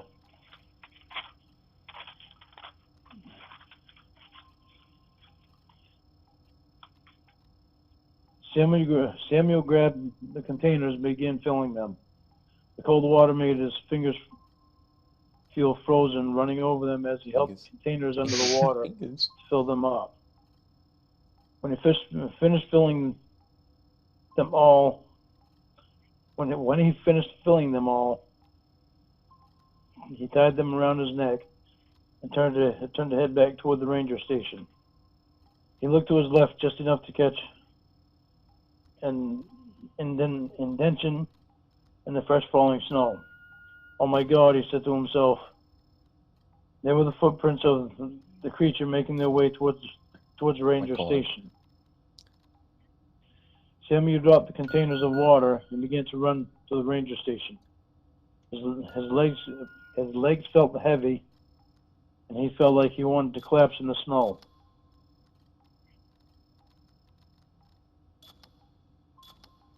He forced his way through the brutal wind and cold and plowed through the door of the station. Quickly getting off the snowshoes, he began giving orders to Jennifer and Holly. What's wrong? Jennifer asked. When he looked in her eyes,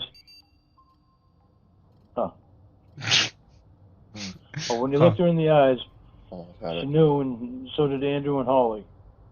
When I went down to He's here. the rope river, It's me. when I went down on the rope to the river, when we were Lord, please. in the cave, I seen a small hole in the wall beneath the water, but I didn't think it was big enough for the creature to get through. When he fell to the river from the cave, I caught him on fire. He must have survived it. I seen his footprints in the fresh, Rose to burn man. Survived. fallen snow down by the river, Samuel explained. They all felt their hearts drop and suddenly felt sick to their stomachs. We need to get ready for him, Samuel said. Andrew started groaning as he tried to get up, in pain from his wounds and struggling. Jesus, I can't even freaking talk. Yeah, I can tell if somebody else is struggling. Stay there, Andrew. You're only going to make things worse if you try moving, Holly demanded. Holly, get Andrew situated so that he can hold the gun to the window and can look out. Jane, go to the storage room and get all the guns from the cabinet. I'll get the ammunition, Samuel said as he locked the front door. They headed for the storage room. It's locked, Jennifer shouted. Samuel grabbed bar from the closet and was getting the ammunition from. What the hell?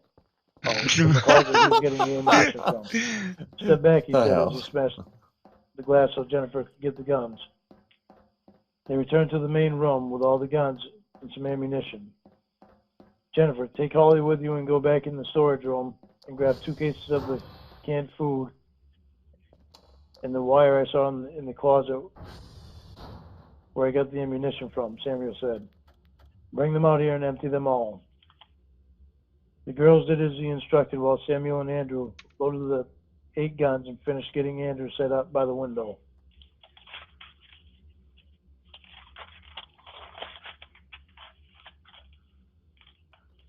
Once you finish emptying all the cans, poke a hole in each can and run about 2 feet of wire through 4 cans. Do that about 8 times, Samuel explained. While the girls were getting the cans prepared, Andrew was watching out the window with a rifle in hand and ready to fire at the sight of the creature.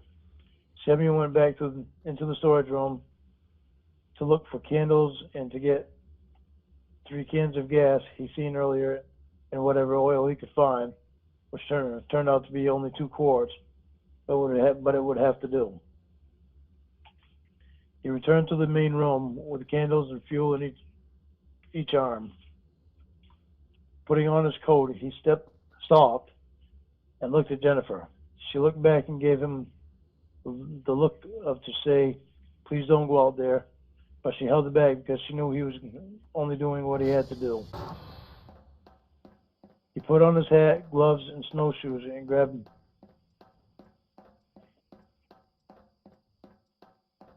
Yeah. He put on his hat, gloves, and snowshoes. And Then tied together the cans and wire and turned to open the door. Jennifer ran over and looked at him. Be careful and come back to me, she said. I will, he replied. Then kissed her, sighed, and went out the door. Sorry. And she locked it behind him. Samuel stood there in front of the door and looked around, then looked at his watch.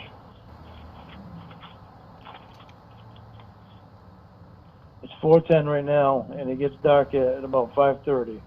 That's probably when he's going to come, is after dark, he said to himself. He climbed the snowbank in front of the door and headed to a tree in front of the building. Tied the wire around it, then led the wire to the next tree and continued until he had the wire surrounding the building. Or is that just my screen? No, He it's then an tied event. the string of empty cans It's the to the darkness. wire in 8 different places. He didn't have to throw snow over them to hide them because it was snowing so hard still that the cans would so dark. be hidden in a matter of 15 minutes. Rod, if he was. Once the wire was run and cans were set in place, Samuel chopped down a couple of medium-sized trees in the back of the ranger station. He poured the 2 quarts of oil over the trees, went to the edge of the woods, and chopped down a fir tree. He could use the branches from the fir tree to get the fire going hot, and it would also light up around the station more so he could see better. After covering both of the chopped down trees with fir branches, shine your light at it. It was almost dark. He made a path with the shovel through the snow to go from the front door to the area of the fire. He found a small piece of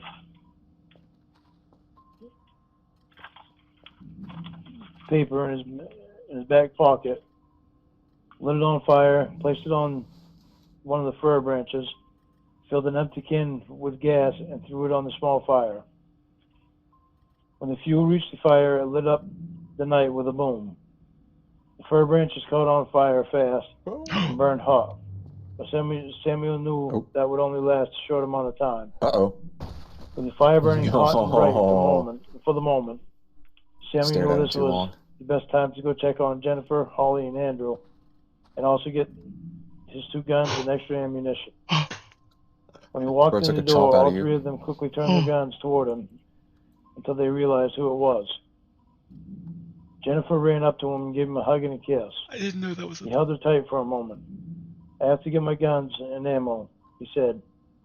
Then gave her a kiss, told her he loved her, and headed back out the door. Samuel was back to the fire by the time it had calmed down. Bite of 87, it was the creature. He wiped the snow off of an old metal chair that was against the building and sat down. That was it. That was the watched fire creature. and waited. Yeah. The creature. Thinking often about the night before and trying to prepare himself for the nightmare that lay ahead. But he knew that nothing could prepare him for it. The creature was something that had no mercy. Oops. Oops. That had no mercy and would take a life at the first possible chance he could. And he would do it in a gruesome, despicable way. Perfect. Chapter 6. Samuel got up from his chair to move the wood around on the fire so it would burn better. He watched the sparks float into the sky as he poked at the hot wood. He became alert quickly when he heard the sound of a set of cans clang together. Grabbing the small food can he had filled with gas, he quickly threw it on the fire. It boomed as the gas touched the fire and lit up the night. Samuel looked around quickly to the area of the rattling cans. There was nothing there that he could see. He filled the small can up with gas again, threw it on the fire, and watched it explode. He looked again in the area of the rattling cans. He could see it. The creature was sloped behind a set of bushes with his cat reflecting eyes showing against the fire. Sammy grabbed his rifle, aimed and fired, and shot in the direction of the bushes. He almost dropped his gun from the high-pitched screeching sound. Just in the direction. Oh, because he didn't, because he somehow hit it despite not knowing actually Sammy not looked at knowing his where it rifle was. and fired again, but got nothing. Maybe Okay, I killed him, now he's wasting ammo. he said to Never himself. mind. Then he heard cans rattle in another direction. He grabbed a can of gas and quickly threw it on the fire. The gas exploded when it reached the fire. Sammy could see the creature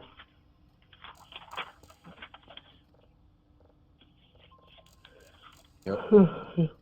Oh, his case stays getting tired. Excuse me, honey. Samuel could see the creature again, so he lifted the rifle quickly again and let off another round. He could tell he missed that time because he didn't take his time to aim. No, you don't think? Yeah. So yeah, this guy's a retard. Samuel stood quietly, listening for any noises the creature might make. He couldn't hear anything. He thought maybe the creature left from getting hurt from the shot that Samuel had put through him. Out of nowhere, the creature approached, lunging towards Samuel above the fire. Samuel lifted his gun to fire at the creature, but before he knew it, the creature had Samuel off his feet, holding him by the throat. Wow. He threw Samuel 20 feet. When Samuel landed in the deep snow, he quickly got to his feet, pointing his rifle in all different directions. There was no sign of the creature. Samuel made his way back to the fire and threw more gas on it. A large flame lit up the night, but Samuel could see no sign of the creature. Then he looked down and seen the last footprints of the creatures. He's on the roof, he thought to himself. Samuel slowly turned around and looked up. There it stood on the roof looking up of the ranger station. It stared at Samuel with a look of pure hatred.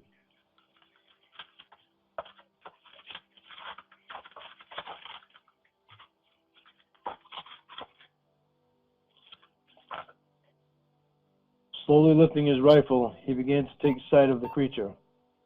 Then, without expecting it, the creature leaped from the roof towards Samuel, and Samuel let off a shot. The bullet pierced through the creature's skin, making the creature let out a loud, high-pitched screeching noise as he kept falling towards Samuel. As the creature landed, his only good hand had managed to find Samuel's face, leaving a bloody slash on his cheek in front of his left ear. Then the creature leaped again out of sight. Samuel put his hand up to his cheek and brought it back down to observe the amount of blood. He quickly grasped both hands on his rifle again and reloaded it. Looking around and expectant, holding his rifle tight in his hand. He moved from the left of the building to the right of the building. There was no sign of the creature. I must have hit him good with that last shot I fired, speaking to himself. Samuel made his way to the front door to check the others. Blood was traveling down his cheek to his neck from the creature's slash he gave Samuel when he jumped off the roof of the ranger station. Jennifer grabbed him and held him tight after unlocking the door to let him in. She looked at his cheek in horror. "You're bleeding.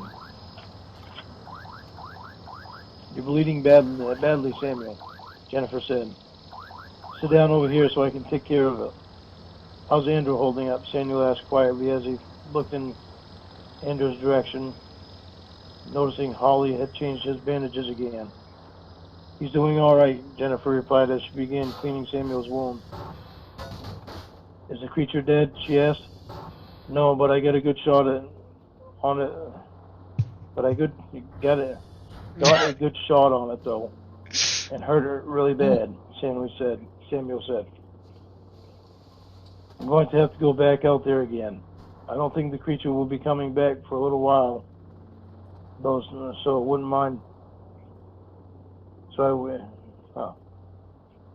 I wouldn't mind having something hot to drink while I'm in here," he implied to Jennifer after she was done dressing his wound. He implied? That was a direct. She gave him a kiss and That was fetched a him direct some statement. coffee. There's no He sipped it implication. slowly as not to burn his tongue. Sammy looked at the clock and read 11:35. He knew the creature would be back again tonight. He just wasn't sure how long it would take before it would return. He walked to the radio and tried to contact anyone once again, but all he got was silence because of the storm. Samuel sat down on the floor, back against the wall to rest, careful not to fall asleep, as Jennifer laid her head in his lap. He laid the gun next to him and began stroking her hair. In a low voice, he promised her, "I'll never let anything happen to you." Aw.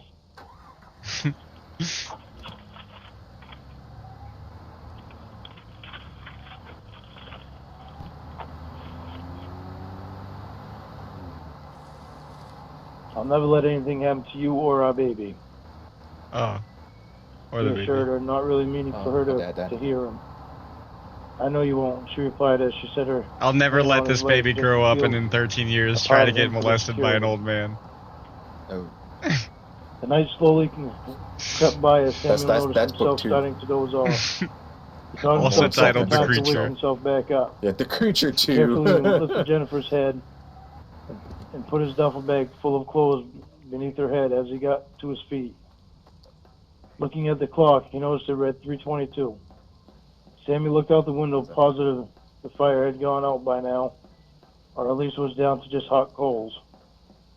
He decided against going back outside until morning light approached in fear of the creature awaiting him in the dark. "I was positive the creature would return tonight before daylight," Samuel said to himself. "I must have really gotten a good shot on him. If he hasn't come back before daylight, then I'll be able to go outside and look to see the amount of blood the creature lost to the ground," he muttered. He muttered to himself. I don't know. Sammy went to the radio again That's wow. to try to reach someone, but no luck. Andrew, Holly, and Jennifer were all asleep. Sammy went into the large storage room to see what he could find to eat.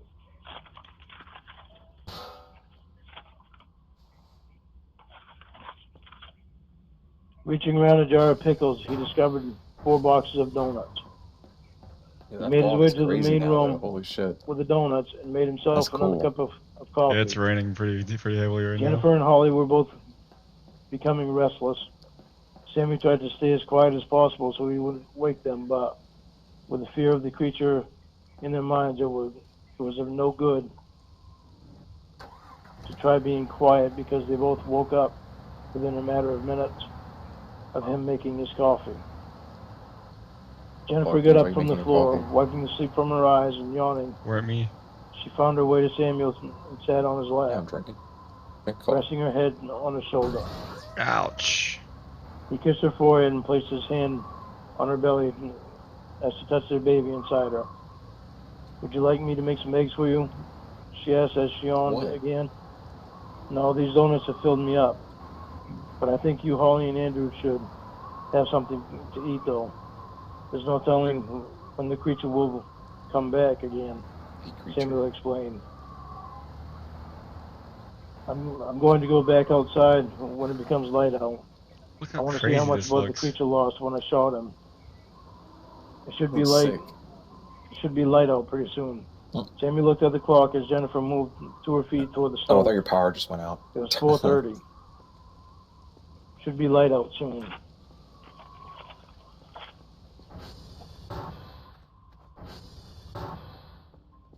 I don't like how it's foggy inside the building, though. Samuel Yeah, thought that to was himself as he I could took get another fixed. sip of his coffee. Jennifer reached in the drinking good refrigerator coffee. and got out the eggs and butter and set it next to I don't the want to eat stove. that.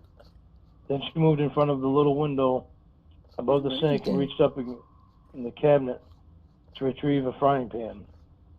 After grabbing the frying pan in her hand, she began to bring it down when she moved her eyes to the window in front of her.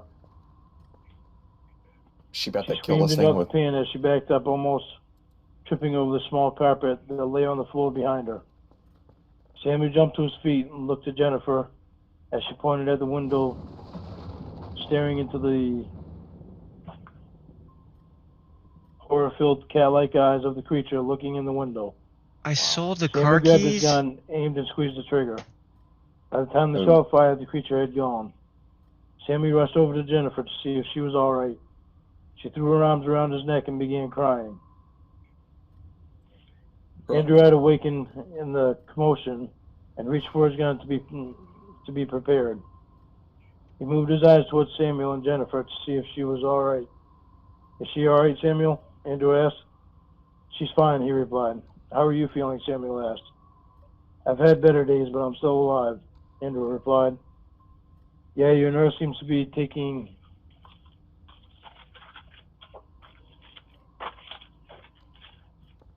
pretty good care of you, Samuel replied. Andrew looked at Holly and watched a small grin appear on her face. Yeah, she's definitely good at taking care of someone. Vernon always knew how to pick the good ones, he replied in a flirting tone. What? Are they flirting with Samuel each other helped now? Jennifer to her feet. It's just, As she their other stood up. significant other died, and now they're going to start flirting with each other already. As she stared at what the hell did that mean? That's the Lorne special right there, I guess. As she stood up the window in front of Andrew, smashed with the arm of the creature reaching inside, trying to grab Andrew, but just short of reaching. Jennifer and Holly both threw their hands to their mouths and screamed. Andrew turned his head to see the creature's long bony fingers trying to grab him, but not quite able to reach.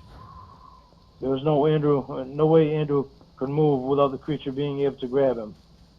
Samuel quickly grabbed the scorching hot pot of coffee on the counter next to Andrew Fuck coffee. and threw it on the creature's It's arm. always about the coffee. Once again, that the damn creature coffee, let out dude. a loud, high-pitched scream, withdrew his arm from inside, and retreated once again. Andrew looked at the coffee pot in Samuel's hand and cursed. Damn. It's an awfully hot coffee pot. What? Are you all right? Samuel asked. Yeah, I'm fine. I was just hoping to have a cup of that coffee before you threw it out. Oh my god, Andrew really, replied. dude? Dude. Really? Samuel gave a little grin. Sorry, I'll make another Really? pot to replace that one. Samuel retrieved I love the some coffee. plastic Cat. and a staple gun. It's great, actually. Talk about a cat creature. And we're playing voices as a From the voice. storage room, put over the two broken windows while Jennifer made another pot of coffee and eggs. Or knows a thing or two. Daylight was approaching, and Samuel was anxious to get outside and look at the amount of damage he had done to the creature the night before. As Samuel rounded the corner of the back of the building, he saw a large line of blue neon blood that spread from the roof to where the creature had vanished into the woods. Samuel knew he had shot the creature, but didn't think it would be that bad because of it returning this morning. Grabbing a stick that had not burned in the fire, Samuel started poking through the black coals to see if there were any hot coals left, but found none. Samuel backed away from the pile of the black coals and stopped suddenly to listen.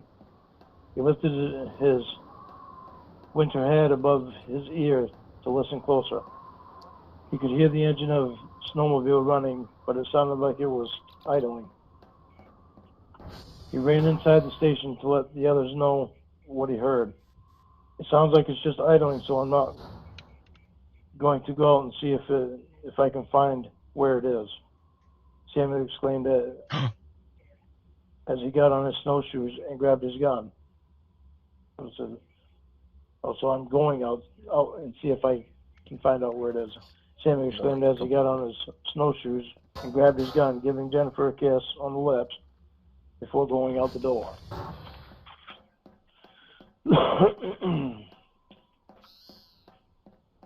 Samuel started toward the sound of the snowmobile engine, his gun gripped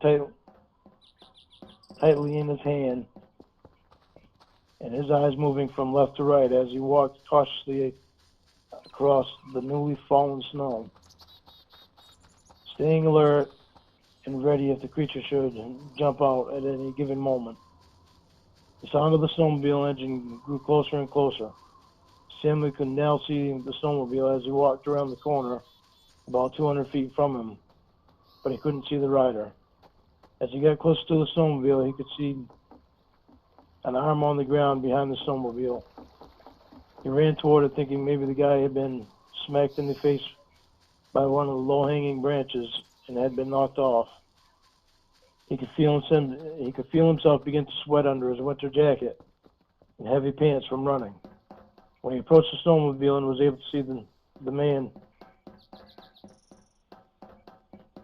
Samuel bent over and gave up the donuts and coffee he had earlier that morning.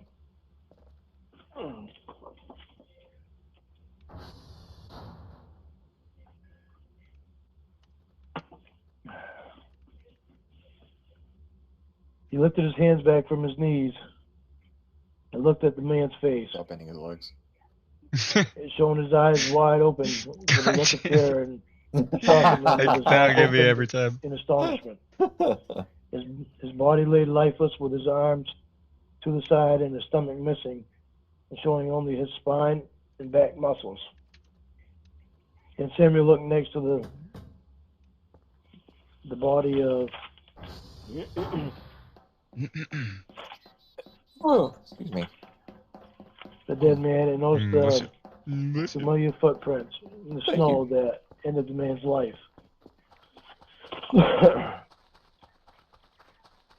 Samuel realized then that the creature could possibly be watching him right now. Could be outside, right? He jumped on the snowmobile and headed back to the very ranger moment. station with it. When he got back, Jennifer was waiting for him with the door open. The creature got the man that had the snowmobile, Samuel said. I have a feeling that it's not going to let anyone in to find us and not going to let us out. We're going to have to make our stand with it Everything looks so good. right here, I he wanna play. exclaimed. It really does. Jennifer and Holly Like every both looked at update has Samuel gotten with more and more worried like and frightened expressions on their faces. We can do cleaner it, Jennifer said. We have to do it. visually. I'm okay with these long updates if this is what happens, you know? If this is what we get. Chapter 7. I agree. Samuel did everything he could to try and contact someone for help, but the radio wouldn't come in on the cell phone, and the cell The phone storm completely could no screwed longer us get up. reception. When they were higher on the mountain, He's putting himself to excuse sleep. me. I know. When they were higher on the mountain, they could get a signal, but from the ranger station, they couldn't. The phone at the ranger station was no longer working either It because also of the shows weather. you the health of the Samuel was satellites here. surprised that they still had power. Oh, It, like their it signals, wasn't like snowing the as Yeah. if hard you need to now recalibrate as them. it had been, Yes. but That's it was pretty still good. coming That's down real steady. nice.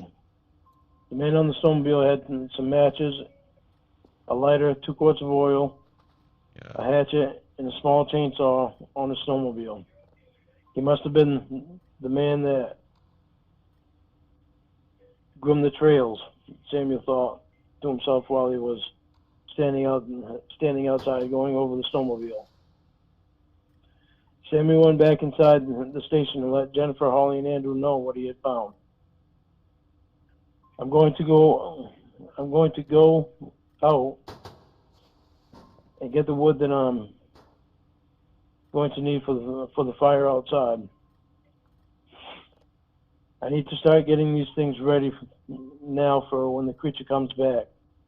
I need you to come with me, Holly, and be my eyes to watch out for the creature while I'm cutting the wood, Samuel said. I'll come with you, Jennifer insisted. No, Samuel stated. You're carrying our baby. I want you to stay here.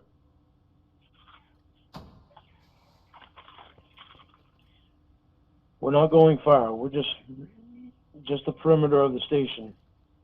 The closer we stay to each other, the safer we'll all be, Samuel said as he slid on his gloves and gave Jennifer a kiss. Holly was finishing putting on her boots, then her jacket, hat, and finally her gloves. Then she was ready to go out the door. Andrew grabbed his gun and kept hold of it. Keep the gun close to you, Jennifer. Don't get any more than 5 feet from it, Samuel told her with a worried voice, and then kissed her and headed out the door. Don't get any more than 5 Samuel feet and from Holly it? got on the snowmobile and started it up. He turned the skis to the left and went about 65 feet until he came to the woods line. He turned off the snowmobile and grabbed the chainsaw. He paused, looked around, looked at Holly, and took a big sigh and started the chainsaw. Holly could see the worry in his eyes of leaving Jennifer at the station. She began looking around as Samuel started cutting the trees down, keeping her attention as focused as she could at being his eyes. It didn't take long at all for Samuel to have 10 trees cut down, limbed Wow. out, and cut into 4-foot Fucking lengths. Paul Bunyan. He turned the chainsaw off and retrieved the rope from the sled. He tied it onto the back of the sled, then piled the branches in separate piles, tied the rope to the piles, and hauled them over by the station. Then he went back and forth, hauling the 4-foot wood to the station. By the time all that was done, it was almost 10 o'clock. Samuel and Holly decided to take a break. Jennifer had some fresh coffee ready and waiting for them when Coffee. they came inside. Samuel walked over by Andrew to see how he was doing. I'm sorry I'm not much help right now, Samuel, Andrew said apologetically. Don't worry about it. You're helping out a lot by being in here, keeping hold of that gun, and helping to protect Jennifer and our baby, Samuel stated. Besides, the only thing I need out there are an extra pair of eyes, and Holly's doing that job just fine. I'm surprised the creature hasn't come back yet, Andrew said. I must have really gotten a good shot on him last night for it to stay away this long. It's probably trying to get itself healed up some and Think get you maybe some killed it? energy back before it comes back again. That will at least give me some time to get prepared for it, Samuel Not said. you. Not my dog. Samuel finished his coffee, and him and Holly headed back outside to cut more trees. He would cut 10 trees at a time, delimb them, cut them into 4-foot lengths, and haul them over near the station. By 2 o'clock, he was finished cutting all the trees he needed to cut and had them stacked in different piles so he would have easy access to them Oh my god. when he needed them. Jennifer had made some bologna sandwiches for everyone when Samuel and Holly came back in to eat lunch. Then they went right back outside to continue getting prepared.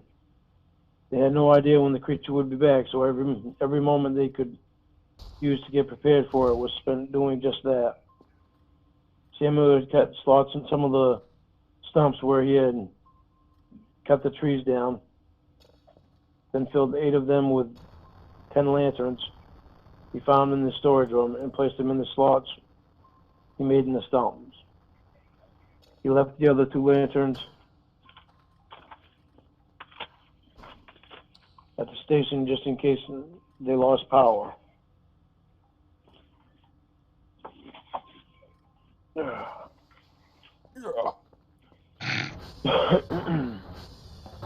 Next chapter?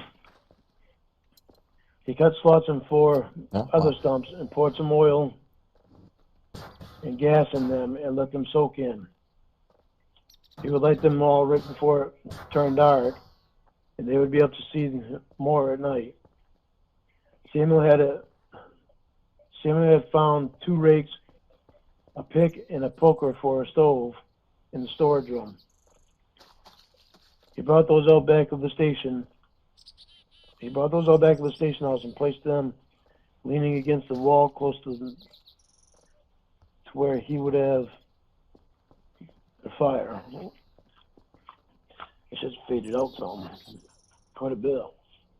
I don't want to eat MRE, but I do want to eat the literal trash on the ground.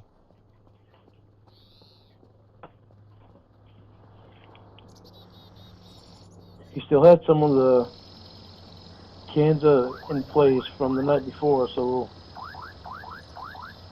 those that were still in place would help alert them if the creature came from the direction of them.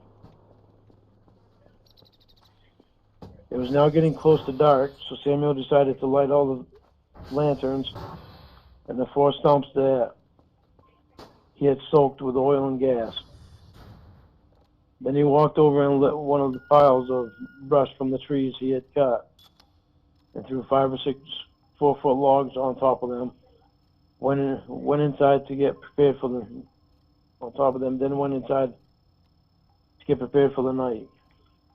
He had left the cans of gas outside by the fire because he knew that's where he would need them.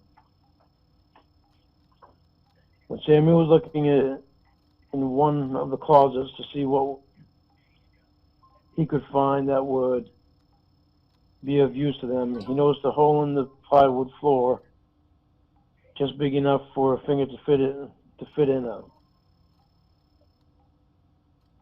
He wondered if maybe this was a trap door to a basement.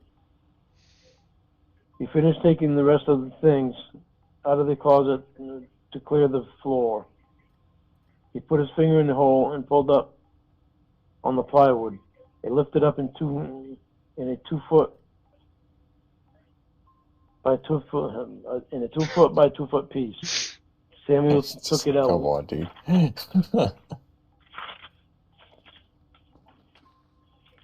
of the closet. I bet you he was fun when Placed he it on got the picked to do floor. reading. He looked for a switch for a light, but found none. So he lit a lantern and looked into the hole. There was a ladder leading down into a basement that looked to be a full-size basement. He climbed onto the ladder and went into the basement. Looking around, he found the freezer full of food in one corner, a pile of 2x6s in another corner, and a blanket and a safety net in another corner. Gee, oof. Samuel stood there and thought It's like getting worse and worse. for a few minutes. He looked over at the pile of 2x6s around to the window that was at the back of part of the building that he didn't notice from the outside because of the snow covering it. Samuel climbed back up the ladder and informed the others of his findings and told them his idea. They needed a way to trap the creature in case they ran out of bullets, which was quite possible. Seems how there wasn't much when they got to the station. He got on his coat, gloves, and hat, and Holly came with him for an extra pair of eyes. He grabbed his gun as they headed out the door, then went out back and fed a few more 4-foot logs to the fire. Then he grabbed the shovel he had found earlier and began shoveling out where the window was to the basement. After finding the window, he broke the glass and threw one end of a rope into the basement and left the other end outside. Then he went back inside with Holly, following close behind him. He grabbed the chainsaw and lantern after removing his coat, hat, and gloves, and set them by the entrance to the basement. After searching in the storage room and finding 4 nails, he grabbed a hammer and nailed them into the middle of the floor in the main room in a square pattern. Then he climbed down the basement ladder with a chainsaw and a lantern, almost missing a step on the way, and looked over the 2x6s that lay piled in one corner. After removing the first 6 that were laying on the top, he finally found one full-length 2x6 that was in good condition. Then he found another good one about 6 foot long. He started the chainsaw and cut 2 feet off of the 6-footer to make it easier to handle, then stood them both up to make a T onto the floor where he had nailed the 4 nails in a square pattern above. He grabbed the end of the rope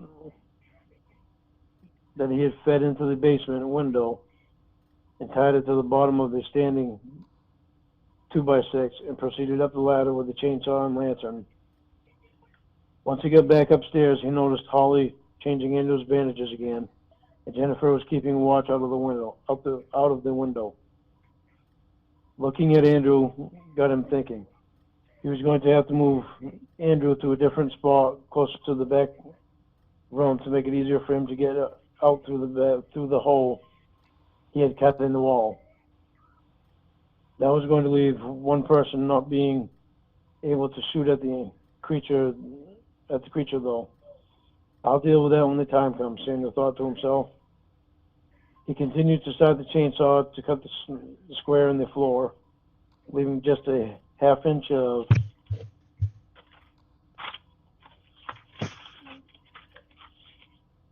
wood still attached on the floor joist. He asked Jennifer to place a carpet over the square that he had just cut in the floor so the creature wouldn't see it. Then he went to the back room and cut a hole in the back wall for the 4 of them to escape through once they had the creature trapped. Samuel turned the chainsaw off after cutting the hole in the wall and went into the main room. He checked the clock and it read 8:10 p.m. The creature could come out at any time, so I'm going to go outside and light the other piles on fire, Samuel said as he started getting his coat on. But before he reached the doorknob, he heard a thump on the roof. Samuel looked up at Jennifer. "It's here," he said. It's here. It's here. Oh.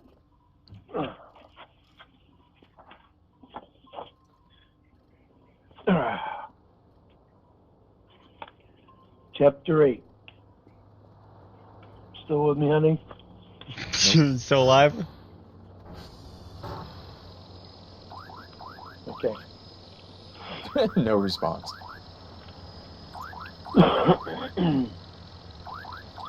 Jennifer looked at Samuel, her eyes full of fright.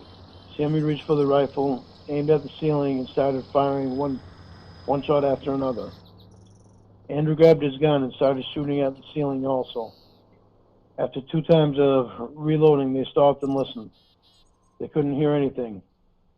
They waited a few minutes, still nothing. Get Andrew positioned over there near the back, so it'll make it easier to get him out when we get the creature trapped, Samuel demanded. After you do that, Holly, go down in the basement and get that safety net in the corner and bring it up here. I'm going outside to stop the other fires. We've got to lead the creature around to the front door, Samuel stated. The girls began getting Andrew moved toward the back as Samuel went out the front door and cautiously around to the back to light the other fires.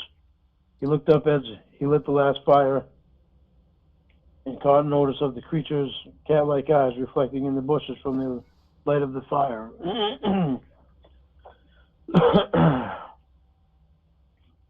Samuel's heart began to race as he slowly backed away from the fire and then raced to the front door. Holly had just come back up the basement ladder with the net hanging over her shoulders. Samuel moved everyone toward the back room. They sat there and waited for what seemed to be hours, staring at the front door. Where the hell are you, son of a bitch? Samuel asked out loud to the creature. Samuel looked at the front door and thought, out of habit, I closed the front door and should have left it open. Samuel started to move. Where are you going? Jennifer asked in a worried voice. I have to go open the front door so the creature can come in. I didn't think to leave it open when I ran back in here from lighting the other fire. Huge bug. Found The a fires, bug finder. Samuel replied. Be careful, please, Samuel, Jennifer pleaded. I will, he said, and gave her a kiss. Samuel once again began moving slowly toward the door. His eyes focused solidly on the doorknob as he slowly reached for it. His palms beginning to sweat, and a bead of sweat starting to run down his forehead. He clenched the doorknob in his hand and began to turn it and to slowly open the door. He opened the door wide enough so he could place his body in the doorway and slowly move outside to try to find the location of the creature. Samuel turned around and looked at Jennifer in a way of disappointment when he couldn't see the creature. He began to make his way back to the others when the creature came flying through the window, knocking Samuel to the ground and the gun out of his hand. Samuel, Jennifer screamed in horror. Samuel turned his body and began crawling back towards the rifle. His flash he had retrieved from the creature the previous night had started bleeding again and was running down his face. The creature was inches toward him. The creature was inches toward him on all fours slowly. Inching. It Lorne. was inching toward him. There you go. There So you you got go. it. There you go. Slowly, like he was teasing Samuel, saying, I've got you now. Samuel had to think very quickly if he was going to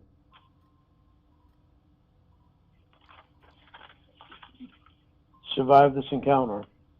Samuel placed his feet just right and jumped toward his rifle, quickly grabbing in his hands and turning back to face the creature just in time to fire a shot while the creature was in the air. The bullet hit the creature, taking a big chunk out of its shoulder of its bad arm. The creature screeched one of his high-pitched screams of pain and fell to the floor. Samuel pulled the trigger again, but the gun was out of ammunition. I have to get it to follow me to the center of the floor, Samuel thought to himself. Samuel got to his feet to run past the creature, tripping as the creature reached out and grabbed Samuel's leg with his good arm. Samuel used the other leg to kick the creature's face continuously until the creature let go of his leg. Once he was free, he scrambled to the other side of the carpet where he had cut a square in the floor. Get Andrew outside right now, he demanded. Holly and Jennifer. After he's outside, and after he's out there, you two go out, grab the rope that's coming out of the basement window. When I tell you to, pull on it hard. Samuel explained. Go now, he yelled. The girls did as he said, struggling to get Andrew out. They finally reached the rope outside that was hanging out the basement window, grabbed it, and waited for Samuel's command. Inside the station, Samuel watched as the creature struggled to its feet, noticing that the creature's arm was dangling from its socket, nearly ready to fall off.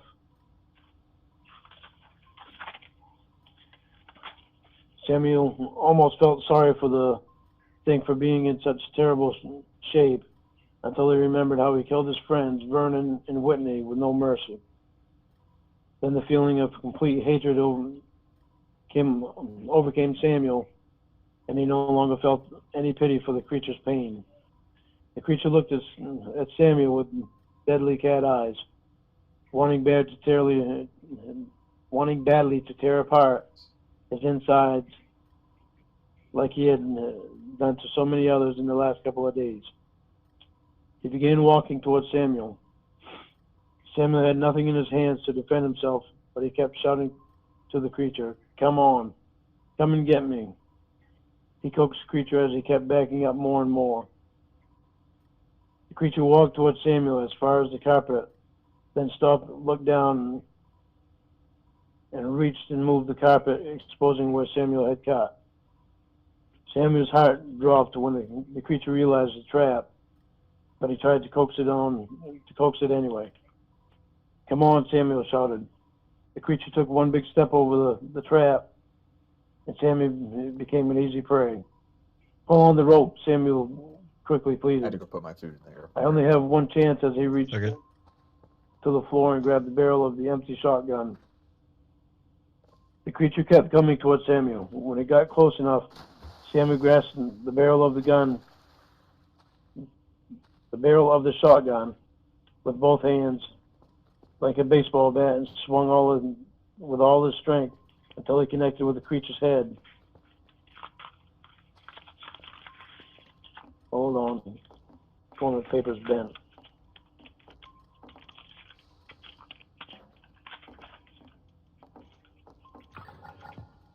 Knocking the creature to the floor where Samuel had cut the square. Can't reach it. The impact of the creature hitting the floor made the 2x6s break through completely, and the creature went crashing to the concrete floor in the basement. Samuel quickly grabbed the net Through the and threw it concrete, on top of the creature. The creature lay there struggling furiously to get out of the net that was holding it down. Samuel quickly ran outside and got the gas can. He ran back inside and began dumping gasoline all over the inside of the inside of the station house, and then the basement on the creature. Samuel looked down at the creature struggling in the net, and as he lit a match, the creature looked up at him. "Burn in hell, you son of a bitch," Samuel said as he dropped the match on the creature, Yo, watching burn the in creature hell, you son of a catch bitch. fire. Samuel turned and walked out the back to the others, then lit another match. He threw it in the line of gas he had poured in the station house, just in time to see the creature jump out of the hole and catch on fire again. The flames spread quickly, and they all four listened to the screeches and screams of the burning creature. Jennifer held on tight to Samuel. "Thank God it's over," she said as she rested her head on him, watching the flames. Wow. It's done. It's over. They spent the rest of the night watching the fire from the station house burn. "Come on, Samuel and Jennifer."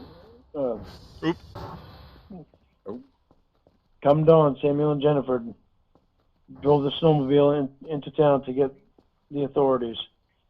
Oh, now you go to get the authorities. They had a big plow truck. follow the road to the ranger station so an ambulance and fire trucks could get in. The paramedics loaded Andrew into the back of the ambulance as the cops drove Samuel, Jennifer, and Holly to the police station. You sure you guys weren't tripping or something? To fill out a report as to what happened.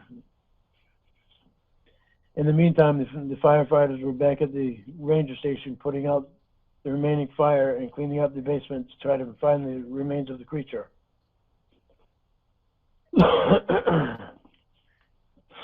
Tony was the fire chief and standing by the burning foundation. He was looking around the basement and noticed the freezer in the corner.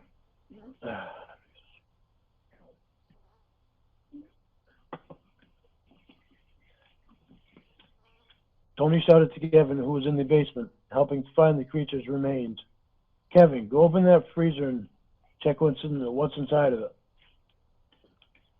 Kevin stumbled over the burned wood and metal until he made his way to the freezer. As he began to open up the freezer, he could smell a foul smell. He stopped for a moment to catch his breath from the foul smell, then proceeded to open the door to the freezer. His eyes grew wide and his flesh quickly paled at the sight. He found the creature curled up in the freezer, not knowing if it was dead or alive because its eyes were closed. Kevin began to reach his hand forward to push on the creature.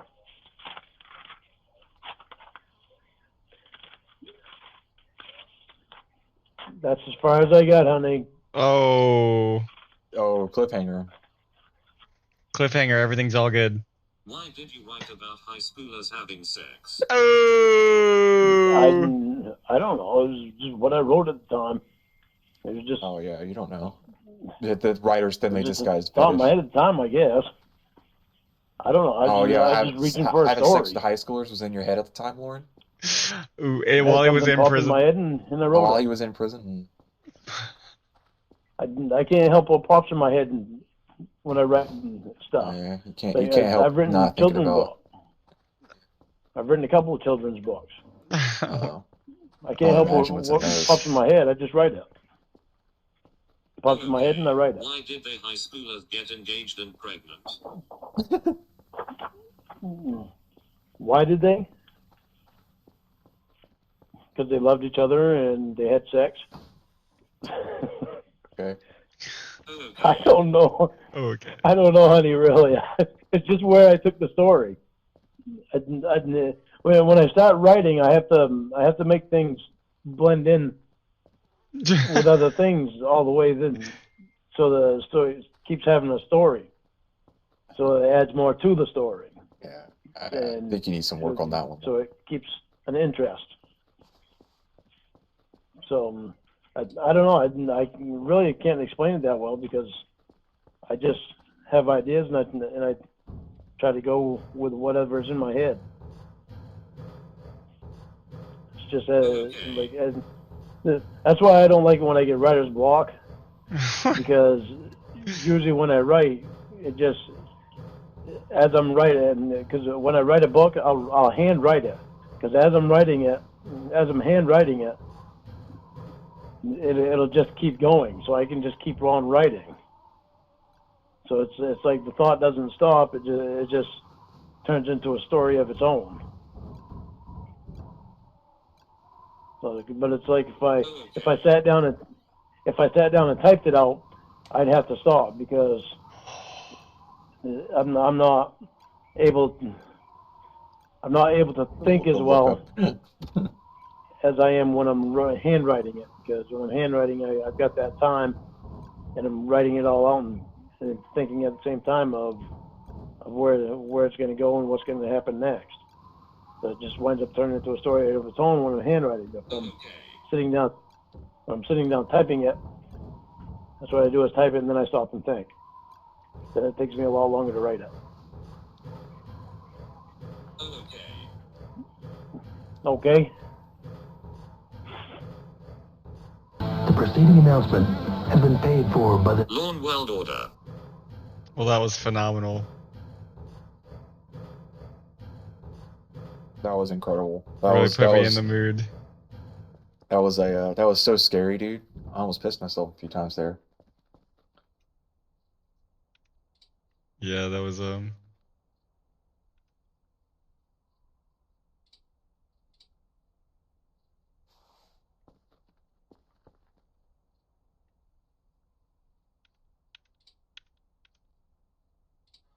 This is very tough. Anyways, I think that's that's yeah. I don't have any I don't have any like literary analysis because I couldn't follow along the story at all. It's just stream of consciousness, you know. Basically, yeah. So, I mean, the creature, he killed some people really quickly, and then was easily killed by our main character syndrome of the day.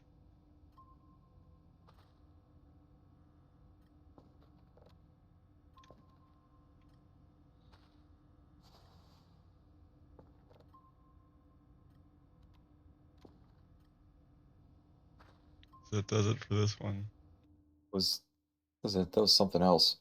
That It was was like it's really something else. like the only like remotely interesting part was like the very beginning, simply because Lorne's a sex offender. The rest of it was, well, I mean, honestly, similar kind of. I mean, it felt the same as his other book that he was writing in prison or whatever. Yes. Just bad. Yeah. He didn't finish this one, unfortunately. So we'll never know. Well, he didn't finish the other one either, did he? I'm pretty No, he sure it did. was finished. Yeah, because I guess, quote the unquote. guy dies. He gets shot by his wife. Oh yeah.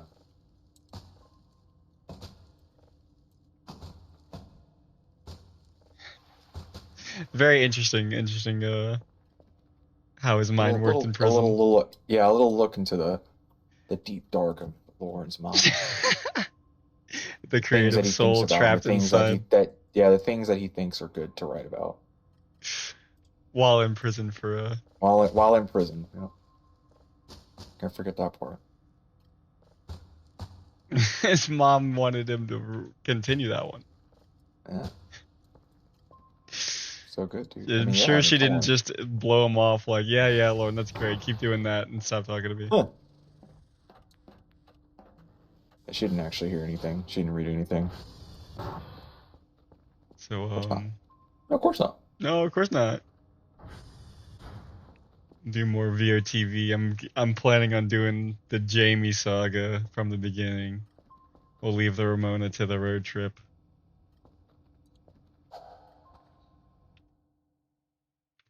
Yaha! Oh yeah, I forgot. I do this at the end. I'm gonna give that story written by Lorne half of one yaha out of 5. Yeah! That's all that gets. So, I'll give it a quarter of a yeah. Well, a quarter of a ya when there's 5 yahas in a full. So he gets 1/40th of a rating. That's pretty good. Wow, that's like, they call that, like, what is that, like inflation or something? We call that 87. 87 again right now. Good old 87 story time. I'm really sad he only ever had the fucks to write 1.5 books in prison, even though he was in there for like 5 years. Because I would have loved to hear more of his dumbass stories. Whatever else he would have. He was in there for 5 years. Wow. Yeah, it was like obviously 2007. Once he was picked up, he did not post bail, so he was there the whole time in jail and then prison. I think he got out sometime around 2012. Don't quote me on that, but that was like the general time frame. Yeah, I don't have, believe it or not, I don't have the exact release date in my head. I should. I just never really like cared. All I cared about was like him getting booked and then all the catfishing. I never really cared about his prison Are you stint. really a Oh, I guess you Lorneographer? know what? 2.5 books, or 2 books when one there was one half of one half of the other. Because his prison diary where he's gonna take down the corrupt system, that was one of the books, quote unquote, that he wrote in prison. When Oh all it was just yeah. his fucking diary talking shit about all his fucking cellmates. I remember that. Yeah, he was just like, "Oh, I hate my cellmates. I hate them so much. They're acting like fucking They, they, children. they all hate me. They're all children. I'm the only I'm the adult only here." mature one here. Yeah. So yeah, I guess if you say that he didn't finish that or the creature, those two count as one book, and then taken abroad. So Unbelievable. very sad we didn't get. I mean, I guess that's how the lolcow mind works, right? You start something and you just don't do much. Like the Chris Chan stories, how of all the fucking years he's been popular on the internet, he only did like 11 Sonatu chapters. And Really? yeah, I mean, there's a very small amount of Sonatu comics. Yeah, I mean, didn't actually know that. because I thought it well, was like more extensive. his biggest thing was he's the biggest laziest piece of shit ever. Oh. So when people were like actually giving his shit attention because he was crazy and they wanted to see more of his crazy work, he was just like not doing it. He like refused to.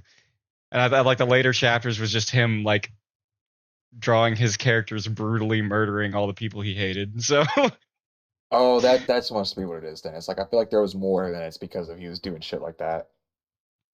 That yeah, makes so sense. I guess that's just how their brain works is like, I don't feel like doing this today. But then Yeah. they'll talk about it being like, oh, I'm so passionate for writing stories, and Oh, my yeah. brain works in this way where I just have to, it all flows together, and I gotta write it. Yeah, and it's like this big whatever he deal. explains. Like he's gonna be the next big thing, and it's like Yeah, the hot, proceeds steamiest are gonna dog shit possible. go to the military charity. Yep, you're all gonna bow down before me. I'm gonna be the next big X, Y, And Z, you know? with all of that, he only sold one purchase of that book. So the military charity got jack shit. Oh. Guess they'll have to cancel the plans for the new VA office. Lorne's pedophile book didn't sell. So unfortunate. They were really writing a lot on that. So I think they put way too many eggs in that basket, but you know, it happens. What are you Shit gonna do? happens. Yeah. So thanks for joining. I mean, it got real fucking boring in the middle. Like at the very beginning, it's like, okay, we're kind of setting it up, I guess. And in the middle, it's like, all right, shit's going down, and then it's like over. It's like, oh That's yeah, the perfect book. this The guy, rising action, this falling guy action. gets, this guy gets gutted. This guy dies. This guy dies. All right, well, we made it out of there with one fiery scene. And it ended on a cliffhanger. We don't even know if it's dead. And we got to make sure that the women talk to the women because it'll be easier to hear life-shattering news as long as it's coming from the person of your same gender. That's the biggest takeaway I've got from here. Is True, that if you have to share life-shattering news, I need to only make do it with sure the same sex, never exactly with anyone else. I need to make sure it's aligned, or if not, I have to go third party and say, hey, can you tell this person this awful stuff, because they're just going to look at you and say, well, at least you're like me, so I feel a little bit better.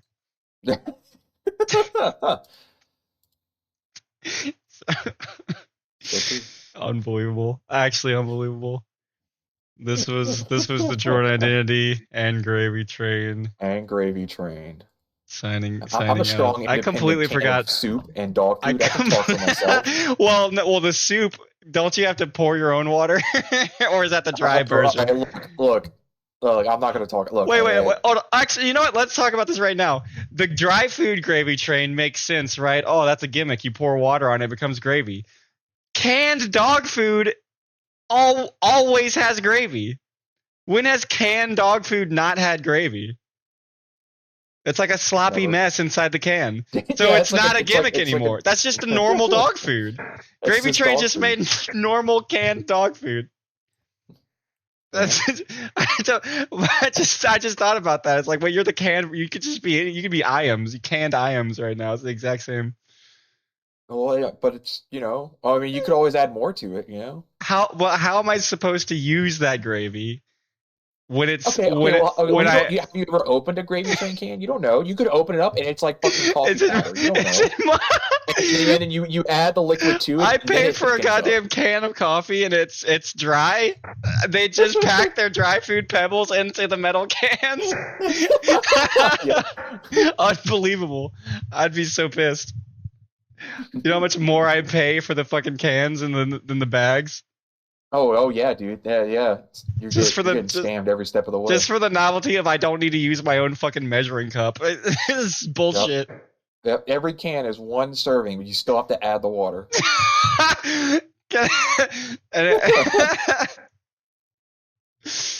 Oh god. Yeah, I forgot the outro. Goodbye.